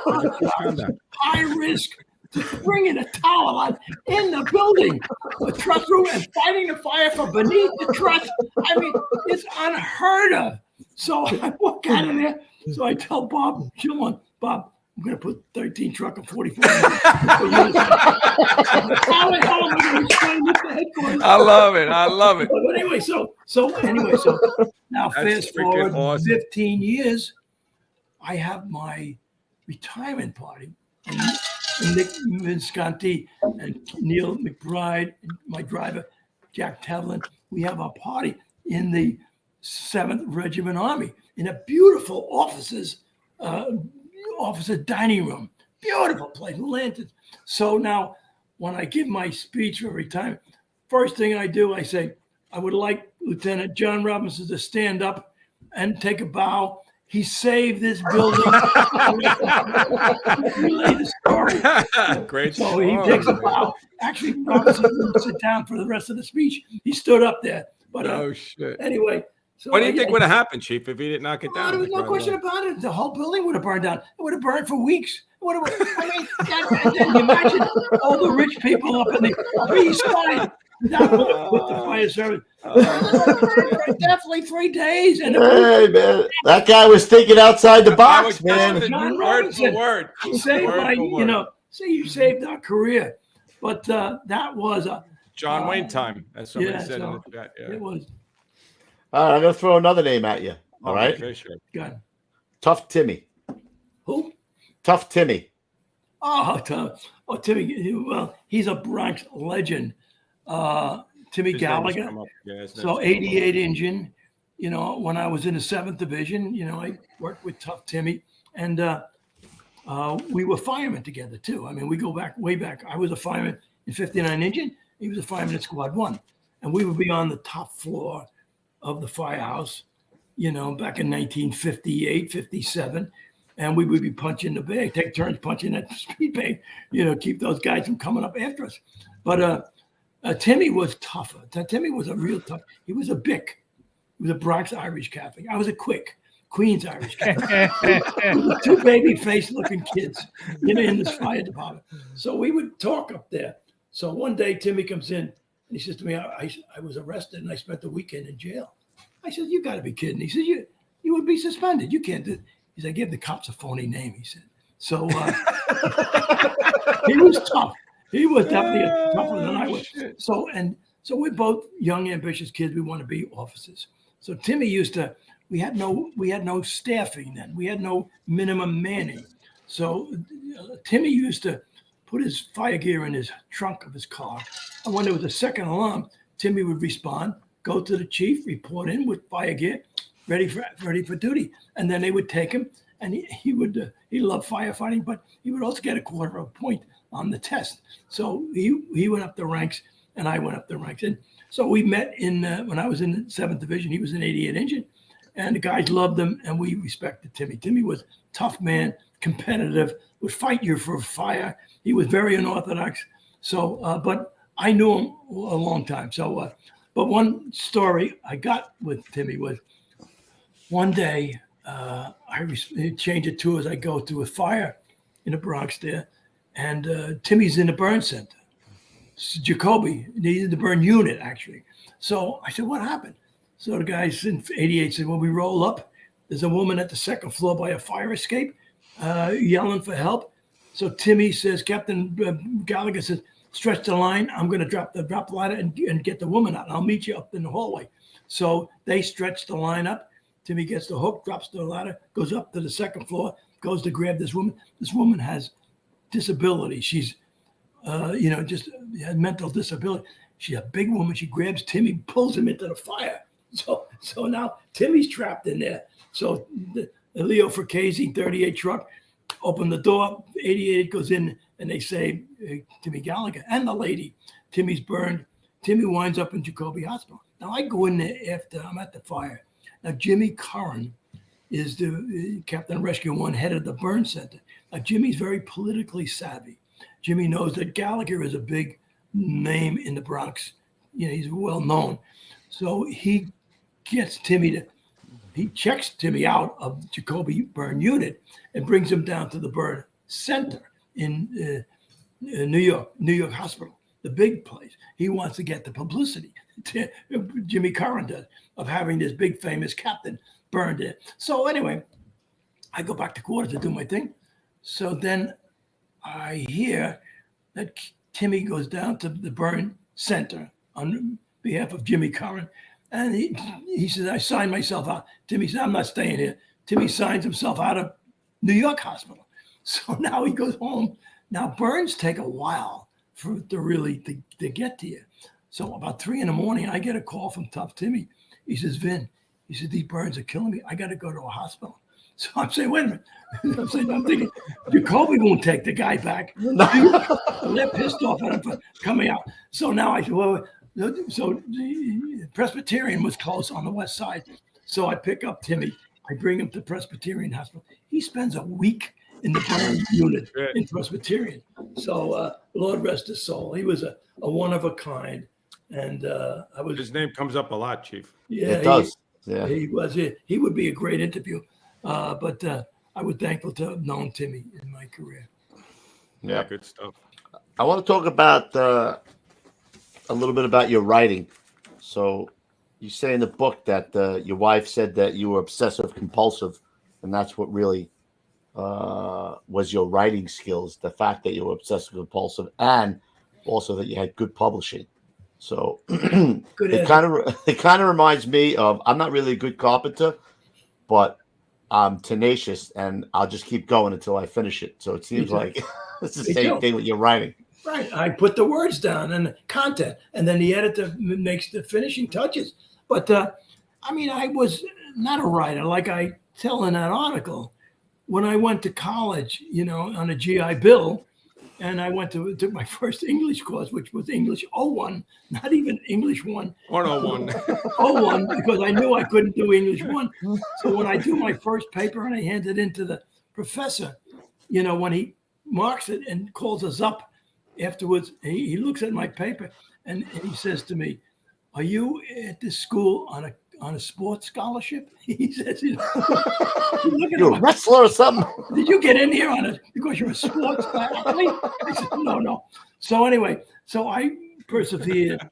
And like I said, how I how I learned to write is, I failed in that Bushwick fire test documentation. So I go to the Bronx. I get assigned to the Bronx, and I'm a new kid, and nobody knows me in the Bronx. Bronx guys know. So I walk into the 7th Division. I'm a big Harlem guy, but nobody down there remembers me, but I'm nothing in the Bronx. So I walk into the 7th Division. The senior deputy's on the phone. Seniors day. I don't care. I'm not writing. I don't give an F. I'm not writing an article for WNY. If it's not in my job description, I'm calling a union. Nobody can make me write an article for WNYF, the magazine. Every month, Hagan wanted somebody to write an article from a different borough, and it was the Bronx turn. So now, I said, oh, geez, I guess I'm the Johnny. I'm going to get this assignment. So I have my first 5th alarm fire, and it's an arson, collapse, missing firemen. Everything that could have gone wrong, big H-type building. So I'm trying to learn. So I'm taking everything I can find written about H-type buildings in the Bronx to learn my job.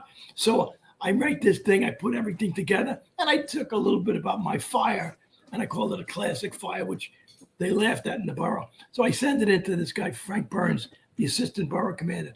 So Frank said, no, Vin, thank you for your article, but no, thanks. Johnny, they were not going to read anything by this kid. So he says, thank the big chief here is going to write a big bulletin on H-types. So, okay, fine. So then, I go on.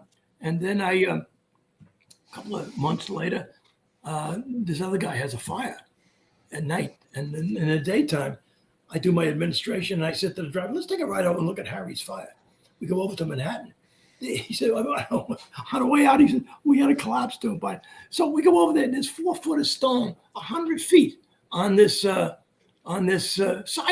from this parable wall that collapsed. Holy jeez. I said to the driver, get me a pen and pencil, call the photo unit up. I want photographs made. So now I start to write this article, about parable wall collapse. So I remember telling my wife, Pat, something's happening. It's going from my head down my arm. I'm really writing this. It's not junk I'm stealing. So anyway, I submit that article about parable wall collapse. I had pictures of it, and it was good. And now I got maybe a year up in the 7th Division. Get a little. So now what happens is August of 78, I got promoted in April of 77. August of 78, the wall bombs collapse happens. Now, in my article about parapet wall collapses, I said, who's responsible for when a collapse occurs? I didn't say death. Who's responsible for warning about a collapse? I said, well, the deputy has the ultimate responsibility. The buck stops with him. But when I put a sector chief on exposure 4, exposure 2, he's responsible for everything that happens in exposure 2. And then when you have a company officer working in exposure 2, that company officer is responsible for his 6 firemen, and then those firemen got to listen to the company officer. It's a team operation. I put down in this thing, safety is a team. Well, the chief of department, after the wall bombs collapsed, sees this part of the article, which he loved. So he wants it in WNY. I get a call from Bernie Neer, the editor. He said, who the hell do you think you are, Chief Dunn? I said, look, what's your mind, Bernie? He said, the chief told me to stop the presses and put your article in. I said, I don't know, Chief Crothers. It was his father. And Bernie, I'm sorry. But I knew what it was. It was what I put in there about accountability. So they put that in. And then it was a 4th issue of 1978. And then I was a writing star. Then the borough called me up, Vin, you got that thing on H-types? Send that over. Yeah, it's $500. Yeah. Writing fee.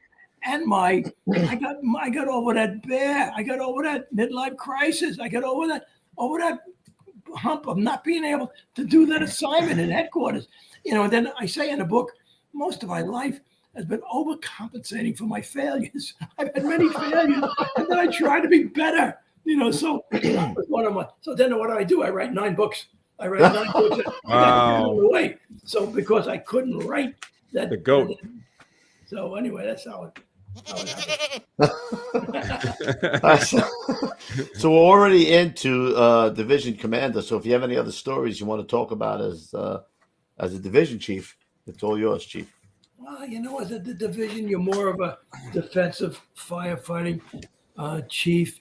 You know, it's the first time you really get some time to look at the fire service, and it gave me opportunity to write, and it's a wonderful rank, you know, and I appreciated being a deputy for those years.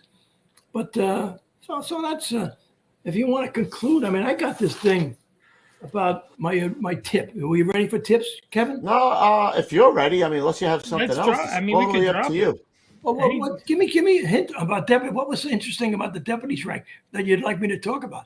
Was there anything? Any interesting fires you have, or anything you want to pass along? Go back. Did I tell you about the gust of wind? Did we talk about the gust of wind? That would that be your greatest fire failure? No, my greatest. Let me tell you about my greatest. You know what? I mean, you got to bring that up. Hold on a minute. I mean, if you get off, without going over. Kevin, my daughter said you ask great questions. That's why these interviews are so good. You know, now my greatest firefighter. I am honored to tell this story. He's honored to tell it. See, probably about 1990. I was in the 3rd Division down Midtown. Probably about 92. 3 o'clock in the morning, phone ring, ding, ding. Division 3, respond up the Burnside Avenue. Got a taxpayer, partially vacant taxpayer. I said to the guy, you sure you got the right division? Yeah, the 6th Division's out on another job. We want you up there. All right. I shoot up the Burnside Avenue. I go to this fire. I mean, this is the ugliest looking parapet wall leaning off this store. 5 stores. It's a corner building. Exposure 2. I got the 16th Battalion. And then the 17th Battalion had the fire. They would have been at exposure 1. So I go, I say, and I see this parapet wall. Oh, Jesus. I said, Division 3 to Battalion 17. Where are you? So now the driver of Battalion 17 comes to me.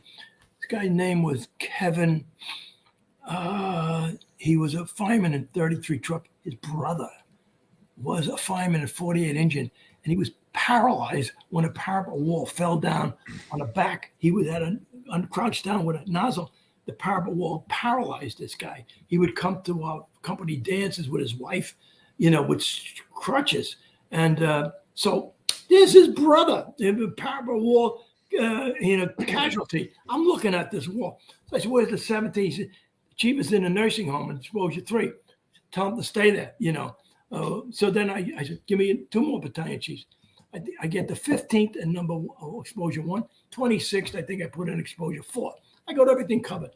I run over to 16th Battalion exposure 2. I said, Pat, I knew the guy. I said, get the guys away from that parapet wall. He said, Chief, we got people in the Chinese restaurant. We want to make a search and then we'll move them. Okay. When they come out of that search, operate that 35 truck. Don't ask me how they're up there above the parapet wall. So now I go to the command post. I see everybody off the roof, out of the building. Come on, off the roof, out of the building. Watch that parapet wall. They come off the roof. They're congregating on the sidewalk. Underneath, there's leaning wall. So I go, hey, guys, will you see this? Well, get off the roof. I'm the chief in charge of this fire. Get off this sidewalk here. So get them back there. I got a chief in charge of the exposure 1. I never had this in my life. Division 3 to Battalion 6, watch out for the parapet wall, operate above it. Division 15, 1, watch out for don't let the guys get in that parapet wall. 26 had no problem. Now I see 44 truckers down there. They've got a tower ladder, and they're pulling the signs off underneath the parapet wall to get access into the cockloft to shoot their stream in it. So I said, Division 3 to 44, operate your rig above that wall. You know, so they get their rig above that parapet wall. So now I've got these stores burning, this wall leaning, you know.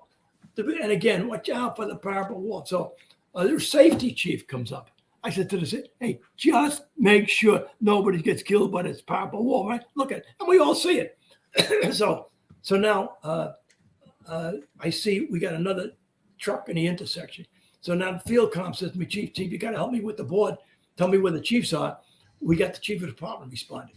So now I said, okay, Timothy, let me give me a break. So I see this truck. So I said, Division 3 to the truck. I said, move your rig down in the front of the building here, operate on the building here. So now when the chief gets here, I figure I'll have 2 tower ladders in the front, 1 on exposure 2, and 4 was not a problem, 3 was not a problem. So I'll be all set. So I go over and I'm starting to look at the board with Jack Timothy, I think his name was, and we're getting the board where the battalion chiefs are and the companies are. And then I see the truck moves in front of the building. They get supplied with the line. They put the bucket down on the sidewalk underneath the parapet wall so the firefighters and the officers can get into the bucket. And boom, boom. Jesus, the wall comes down on them. So now we duck, the board blows up in the air. We run over there. We're pulling bricks off these guys. Fortunately, the tower ladder railing broke some of the bricks, a broken collarbone, broken. So now we get them out there alive to get them into the ambulance. Now I go back to that command post. I was shocked. I was pissed. I was furious. I was so goddamn angry. I said, how the hell did that guy not hear me about this parapet wall? How on earth could this guy have put that bucket under that sidewalk? So now I am just standing there fuming. Now the chief. Did you curse? Did you curse at all? No, I didn't say a word. You never cursed. He dropped the F-bomb before, bro. I know, but I didn't want to say it. The chief once is enough. Like your intro. Once is enough. Once is enough. All right. So the chief of the department comes up, Frank Crothers Jr. Now, I am not going over there. I said all the F I was going to say about parapet wall. Oh, my word. I was sick of saying that word. Crothers is talking to the safety chief. Now, the safety chief had to be telling him what I said. I didn't even go over and say anything. So I just heard 6th Division back in service, 3rd Division goes back. So now I go back to quarters. Now, this Dina Alley, I think her name is Dina Alley, coming tomorrow. She's writing a book about depression and grief and all that stuff. So I was deeply depressed. I'm now a 40-year veteran in the fire service. My life is obsessed with parapet walls. I get 2 guys injured in a bucket in a parapet wall. Now I'm thinking, well, I should turn in my paper in. I said, this was the worst stupid fire I've ever been at. So about a week, I'm really, really depressed. Now, let me step back. There's a dream. There's a fantasy chiefs have when you make chief. Let me tell you about this fantasy. And the fantasy is the dream. I have this recurring dream that I'm at a fire and I see this building burning and something's happening in this dream. And then I say to the firefighters, watch out in this dream for this. And they all come back away from the building and the building comes back, the building collapses and they all turn to me and they clap. So now I'm like the walk away cinematic explosion. Yeah. So now I'm stuck with this dream. So I'm saying to myself, you know what? God in heaven that night said to himself, you know what? This guy's ego is so big that we'll let him have his dream, but we'll just make it annoying and have 2 guys injured. So he really can't enjoy that dream. But that would have been my dream fire. That would have been that just by that much. That would have been my greatest success. That would have been my dream. But God said his ego is too big. We're going to let these guys get injured and ruin his ego's dream. too big. We're gonna run him through a depression for a little while and see how that works out. We're gonna let him beat himself up for about a week, and then or 30 years. Or 30 years. I got more 30 years I can tell you about. But anyway, so that was it. And then I said to myself, wait a minute. One morning I got up out of bed. I'm sitting there with my depression. I said, wait a minute, Vin, you got 2 guys injured, but you definitely could have 12 dead. I could have had 12 dead on that. So I saved lives that night. That night, but the 2 guys got injured, and so anyway, did you ever allow that? Like, did you allow that in the future? Like, where you now you were going straight to if you saw something, it was, maybe not, instead of calling, you were going over saying this, do this, so that it was taken care of. You know what I mean? In a certain way. It didn't affect me. Now, you know about firefighting. Well, the point is, it's easy to identify a danger. It's hard to manage those 100 Yeah, guys right. That's who what I'm wanna run saying. and Yeah, jump yeah, into yeah. the fire. I mean, that's the problem. In military is the same thing. You can see the enemy, but sometimes, you know, you can't control the fire, the soldiers. So, I mean, I identified that. Everybody identified it, but we didn't manage it. I could have managed it better. Right. Now I would have said, you know, I would have been on top of that officer. Say, hey, Lou, just another Or maybe time. give it urgent or something so that it was more like people No, were I really didn't. paying We just attention. ran over, tried to see if they were dead or alive. That's what we did. Right. Pulled bricks off the guys, you know, then got the ambulance there. And we were relieved Mm. that they were alive and got out of the bucket. But I was angry. I mean, I was furious. And so that's it. That highlights the difference again between a chief, like you said, a battalion chief, and a company commander. You know, like a company commander, the chief will see what's going on outside and say, everybody out. And what will the captain or the lieutenant say? Give us 5 more minutes. We got it, chief. Give us 2 minutes. We got it. Well, blowing out every window, right? I'm just We got saying, he knew that was going to happen. That's He called one. it. He So you called got to, it. you know, you got to be lucky. I was lucky. And, You got know, it. We get lucky. That's no doubt. about it. But thank God. But how many times? But Kevin, how many times as a chief, when you say you're thinking, I'm going to get these guys, they say, Chief, we got it, and they got it. So you know, it happens more time that they got it. You Yeah, know, right, so you know, it's not one way or the other. You know, so we need the aggressive. You need aggressive young company officers, and you need older veteran fire chiefs. And that mix, you can't have older everybody. You can't have younger everybody. You need the mix of the young, aggressive firefighter, I like it. company officers. That's great. And you need the safety-oriented, conservative, older, traditional fire commanders. It's the story of the two bulls on the top of the hill. That's what you need. You know You that. know Bill. that story, chief? You You know know that that story, story? Chief? No. There's two bulls on the top of the hill watching a bunch of cows grazing in the field, and the young bull says to the old bull, he goes, "Hey, you know, why don't we run down there and fuck one of those cows?" And then the old bull goes, "You know what? Why don't we walk down there and fuck them all?"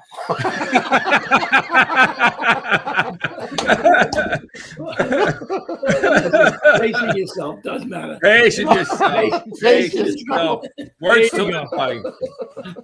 Oh, man. Face yourself. Listen, if guys aren't taking this show and showing it to all the young guys in the firehouse, shame on you, bro. I don't know what the hell Hey, you guys are. one More more thing. knowledge. Go. One thing, guys, you know, last time I was on there, I mentioned these two kids who were buffs in Harlem, 12-year-old kids. I got to meet. They were 40 truck buffs, 37. I saw them up there. They would buff fires, and they became Tyrone Finhole and Lionel Horry. And Tyrone Finhole is the chief of the Hopeland Fire Department. I kept saying Pine Lawn last time. It's the Hopeland Fire Department. He sent me his Tyrone- picture, Chief. He sent me his picture when he was the two of them when they were Yeah, kids, that's and a great now picture. together. Yeah. That's what they Pine want. Lawn. Pine Lawn's a cemetery. Don't start we don't thinking want about Yeah, that. so I was over. It's Hopeland Fire Department. Tyrone Finhole is the chief of the department of the Hopeland, New Jersey. Wow, that's Fire great, Department. man. So my record is squared. But Yeah, well, good now. That's freaking awesome. Oh, now it might be time for the old. My face hurts. Now it Yeah, might my be time face for the hurts old too. school tip of the day. So, ladies and gentlemen, Oh man, you guys all know what time it is. It's time for the old school tip of the day. Take it away, Chief. okay, you know, I went to a medal ceremony one time, and there were all these young guys getting awards, and I had to give I gave a speech. What is a good? We use this term, good firefighter. He's a good firefighter. What does a good firefighter mean? And I started saying, first of all, and then of course, no. Now let me step back. As Kevin asked me, my last night in the firehouse, I'm in the office of Division 3 on 77th Street. I'm looking out the window. This 1902 firehouse. Snow is coming down. The light is there, glistening the snow. There's a heavy timber building across there. And I'm retiring. My last night too. I'm looking out the window and I'm saying, you know, an officer looked out this window, this funny looking window, in 1914, before World War I, and then an officer looked out this window before in 1939, when the big depression was going to come about. And then an officer looked out this window in 1941, when World War II was going to start. And then I'm looking out this window in 1999. Now, those officers did not know what was going to happen to the world. And I did not know what was going to happen to my world after retirement, after 43 years. So my last night too, I'm getting very, pensive about what I experienced in my great career. And so 2 words came to me. Hey, Vin, you're just passing through like everybody else. I mean, that's it, what we do. Fire service stays there. We just pass through. But the other thing was, it was like a magic carpet. Right? For me, I know a lot of people have tragic stories. For me, it was a magic carpet, right? It flew me through 5 boroughs and had these stories and wonderful experiences that was just like a magic carpet, right? That's the best way I could describe it. Okay, so then I'm saying to myself, okay, after 43 years, what's my legacy? What do I leave? What do I tell these firefighters? Well, what is it like being a firefighter? So what advice do I have for the firefighter? What is my tip of the night here? But I've got 11 of them, so I'm going to take a while. One of us, it's a dangerous profession. 80 to 100 guys, and women and men die fighting fire. So you got to study, and knowledge helps you stay alive. I know that. They say, well, it's better to be lucky than smart. But other guys say, the smarter I got, the luckier I became. So study, and that is one way you can survive firefighting. Next, heart attacks are the #1 killer. Heart attacks. Work out. Take care of yourself. Eat right. I mean, you got to be in physical condition. I ran all my life. Gary Murphy taught me how to run. So you got to stay in shape. This is a physically demanding job. You're sitting there playing cards, and all of a sudden you jump up and you're going 110 miles an hour, climbing some stairs with a hose line. So heart attacks are #1 killer. You got to stay in shape. And the military, the police, and the fire are in death professions. They give us 10% pay for risking our lives. You could say these are death professions. And but the fire service is the best of the death professions. The military, you may have to shoot people. Police, you may have to arrest people. The fire service, all we do is help people. So our memories when you retire, if you survive, are better than the police or the memories of the military. So that's all. So we be lucky that we're in one of the best of the 3 death professions. And we went to Delahanty's at the fire tech, and we all got this question wrong. And the question was, does the job make the man, or the man make the job? We all said, the man makes the job. It doesn't. The job makes the man. Look at your supervisor. If you get promoted, you're going to be like your supervisor. You're going to adapt many of his ways of dressing, ways of talking, and ways of acting. So the job changes us. The job makes the man. Realize that.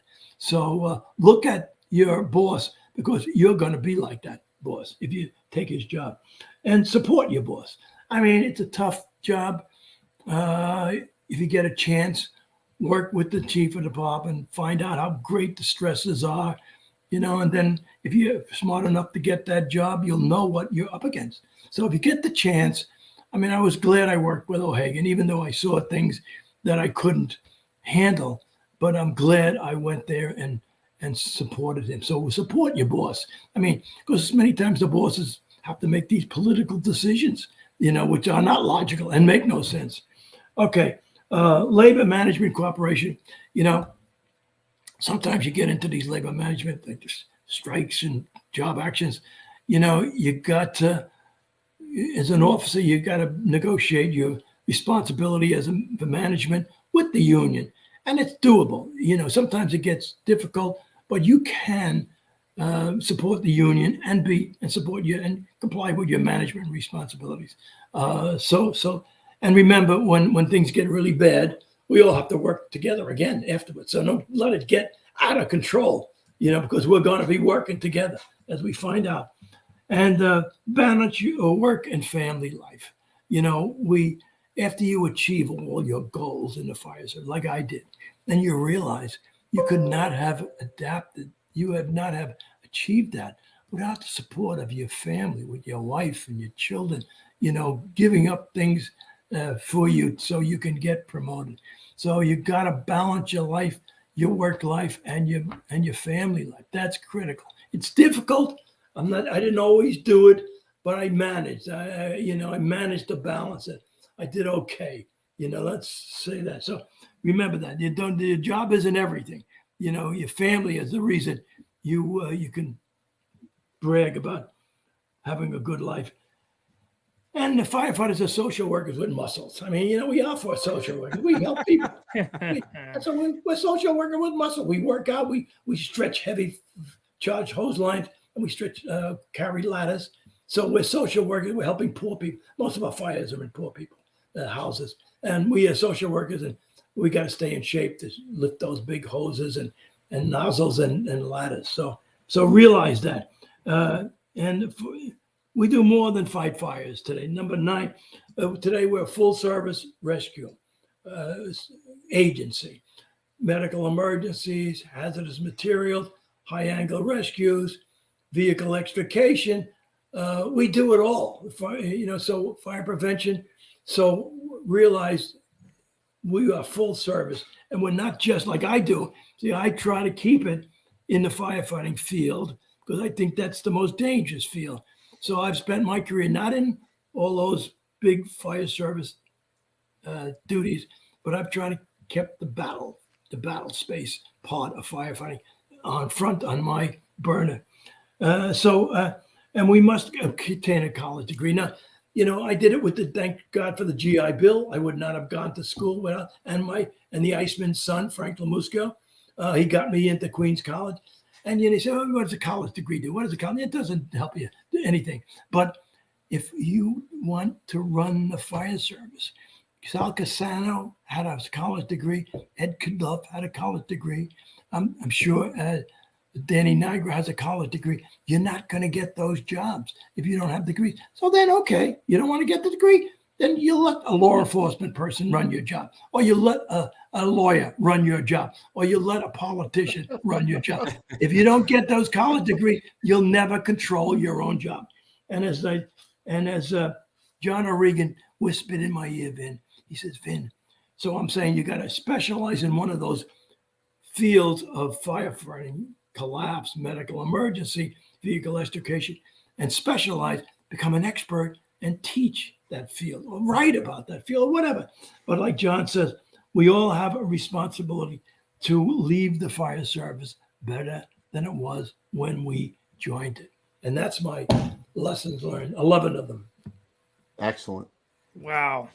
Chief, I'm going to go out and say that you might be one of the most influential people on the FDNY, and you certainly left this job better than you found it. And I can only thank you and appreciate you coming on the job and sharing the knowledge and your experience with our audience. Really, I had a great time. Great fun time. Laughed, learned so much. I really appreciate you coming on the show, Chief. You guys got a great thing. This is a wonderful thing you do. Like I said, we would have never learned about the commissioners and the chiefs without your program. You guys do a great service too. And we're going to have you back for the rest of you guys. I didn't come up with this, or Louie or Pete. We can't take credit for this, but Hank, senior dude Hank, and Captain Murphy came up with a thing that we're going to do called Random Thoughts, where we throw out 10 subjects and we talk about each one of them for maybe 5 or 10 minutes, like a round table. And maybe we'll ask Chief Dunn to come back on, and we'll get him involved in the Random Thoughts as well. Love to do it. Would love to have him back on, and I really can't thank you, Chief. I mean, this might be the best show that we've ever done. I have nothing to say. Speechless. What would he say after that? To look into his life, like, it's one thing to read a book or to hear him at a show, but to have him it's amazing, laughing and fun and telling stories like that and looking at all those. Nobody's ever heard what I've said. Nobody's ever. We got it. We got it. They'll be listening to it 10,000 times by the end of the week.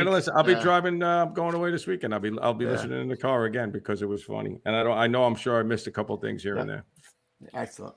But All right, Ruffy, really you got good anything, stuff. or should I do my shout out? Do your shout out for Captain Graham. All right, Captain Graham, who's we've had as a guest on the show. He's a good personal friend to me and Louie. Yep. He sent me a text today, and I'm just going to read it. And we believe that prayers are powerful, so let's get this whole community praying. It says, "Hey brothers, hope the trip went well. I need a shout out to the Leatherhead Nation this evening. My nephew Michael Graham's 4-month-old son Cooper was recently diagnosed with a rare cancer. 4 months old. He will start treatments tomorrow. Michael is a fire commissioner in Oceanside Fire Department. We can all use all the prayers that we can. His wife Rachel have a long road. Him and his wife Rachel have a long road ahead of them. Jimmy Graham. So guys, please, prayers work. Everybody, say your prayers for this 4-month-old baby, and hopefully God has a different plan. So that's it. What do you got, Ruffy? Anything else? Well, when you talk about that, then everything seems small. But, right, yeah. I just want to thank the guys up at Mac Boston. They sent us a bunch of shirts. So I got a shirt for Kubies and Petey. And did they send that picture too, right? Which picture? No. Okay. So somebody else sent a picture. Sorry, my bad. All right. Those are the guys we used to play hockey against, Coobs, when we used to go up with the squad. You remember we used to play against them upstate? Yeah, we went up and did a show there one time. Yeah, that's right. We did. When we first started, we did. You're right. Back in the day when me and Ruffy first started the apparel business, we did that. Yeah. So I don't know who do we have on Monday night, Ruff? What do we got? Right now on the night, we are open, actually. Oh, that was supposed to be the random thoughts, right? Yeah. But, no. I don't know. We'll see. We got a whole. I don't have the calendar in front of me. You got Eckert coming on. You got that kid Eckert coming on. Oh, we got Eckert coming on. Bobby Eckert coming on. He's a young hard charger who's got a great Jersey training. City, I think, right? Jersey. Camden. Yeah, he sees a lot of fire duty. He's got a great training program that he runs. So we're gonna get him on. And who's the other guy that you got? You got a guy that has a journal. I got a guy from Phillies. I got. We got two guys from Philly coming on. Huey Lynch is coming on. He's going to sing for us. We do have the Firehouse Dolls. They are sometime in June. I had to push them off to June. I don't remember when that is. We do have the Firehouse Dolls coming on. All right, let's push it out so the chief can get the hell out of here. All right. Petey, what do you got, kid? Wrap it up. Okay, guys, very, very quickly so we can get the chief out of here. Guys, go to any audio player, any podcast player, iTunes podcast, Spotify, wherever we're on there. Subscribe, listen to us for free. If you're driving in your car, if you're at the gym, whatever, check us out there.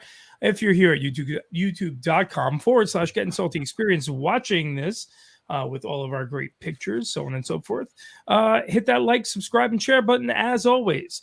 Also, guys, on Instagram, we are at Salty Dog Inc. Very salty, old school fire photos that you guys will appreciate in your feed. I promise you that. So definitely get on that. GettingSaltyApparel.com, guys. That's where it all started. That was the genesis of this, where you will find the saltiest, coolest firefighter apparel and accessories in the game. Check us out there. Thank you to everyone in the super chat. Again, you guys are our #1 sponsor, and we do appreciate that. Facebook, guys, if you're on there, Getting Salty fans page, incredible amount of engagement on there. It is our very own global firewire where everyone shares information, ball busting, all the good stuff of the Firehouse Kitchen Table. The Getting Salty fans page on Facebook, if you're on that platform. Guys, if you'd like to advertise with the show, Getting Salty ads at gmail.com. Hit us up there, and I'll give you my my elevator pitch. All right. And guys, if you want to email the show, Getting Salty Experience at gmail.com, where you will ask us any Q&A questions there. And for our Cup of Joe and Fuegos / Cocklofts and Cocktails shows, email coopspodcast at gmail.com. Your helmet cam footage, your fire photos, your tattoos, your mustaches, your rig picture, your father-son or father-family fire photos, any of that good stuff, guys. We love doing those shows. We're going to have a couple of those shows coming out the end of June to cover some days that these guys will be at shows and I'll be away on a trip. So that's everything, guys. That's all the news. That's fit to print. Awesome. Pete, I don't know if I saw that right, but somebody said there's a GoFundMe. I don't know if that's the one for Jimmy Graham's nephew's son, Coop Strong. I don't know if that's correct. I'm not sure. I didn't see it quickly. It said Coop, COOP Strong. I don't know if that's the one. Well, let me take a quick look for 2 seconds. If that's the case, guys, get over there and donate to Coop Strong. GoFundMe. I'll just Google it very quickly just to double check. Yeah. No, actually, there's another Coop Strong on there. You know what? I'll talk to Captain Graham, and for the next show, we'll throw it out there. Actually, that's really interesting. But no, yeah, let's talk to Captain Graham, and we'll put it on future shows for sure. Sorry about that, Captain Graham, but I cannot see it. All right, no worries. All right, once again, Chief, thank you for coming on. Guys, what a great show! Very much. Thank you. Great job. Good questions. Epic show, Chief. Thank you so much. I Enjoy my autograph book. Thank you so much. Well, let's see that book. Where can they get that book, by the way? My Warriors. I think Go to VincentDunn.com. Oh, right. All right, I'll put it on the. I'll put it in the. All my books are there. VincentDunn.com. All right, awesome. I'll put it in. Get out there and get them. All right, guys. Happy Mother's Day to all you mothers out there. We wouldn't be here because every single human on this earth passed between a woman's legs. So Breathe. that's how it goes. And define a woman, Coobs. I'm not certain. All right, let's move on. I'm not going there. Let's move on. Guys, we'll see you at the next one. Let's not ruin this show now. I'm joking. All right. All right, guys. I'll see you in the next one. Stay low and go. All right, Chief. Take it easy, guys. Thank you. All right, take care. All right, cheers, Big one. everybody. Hold on.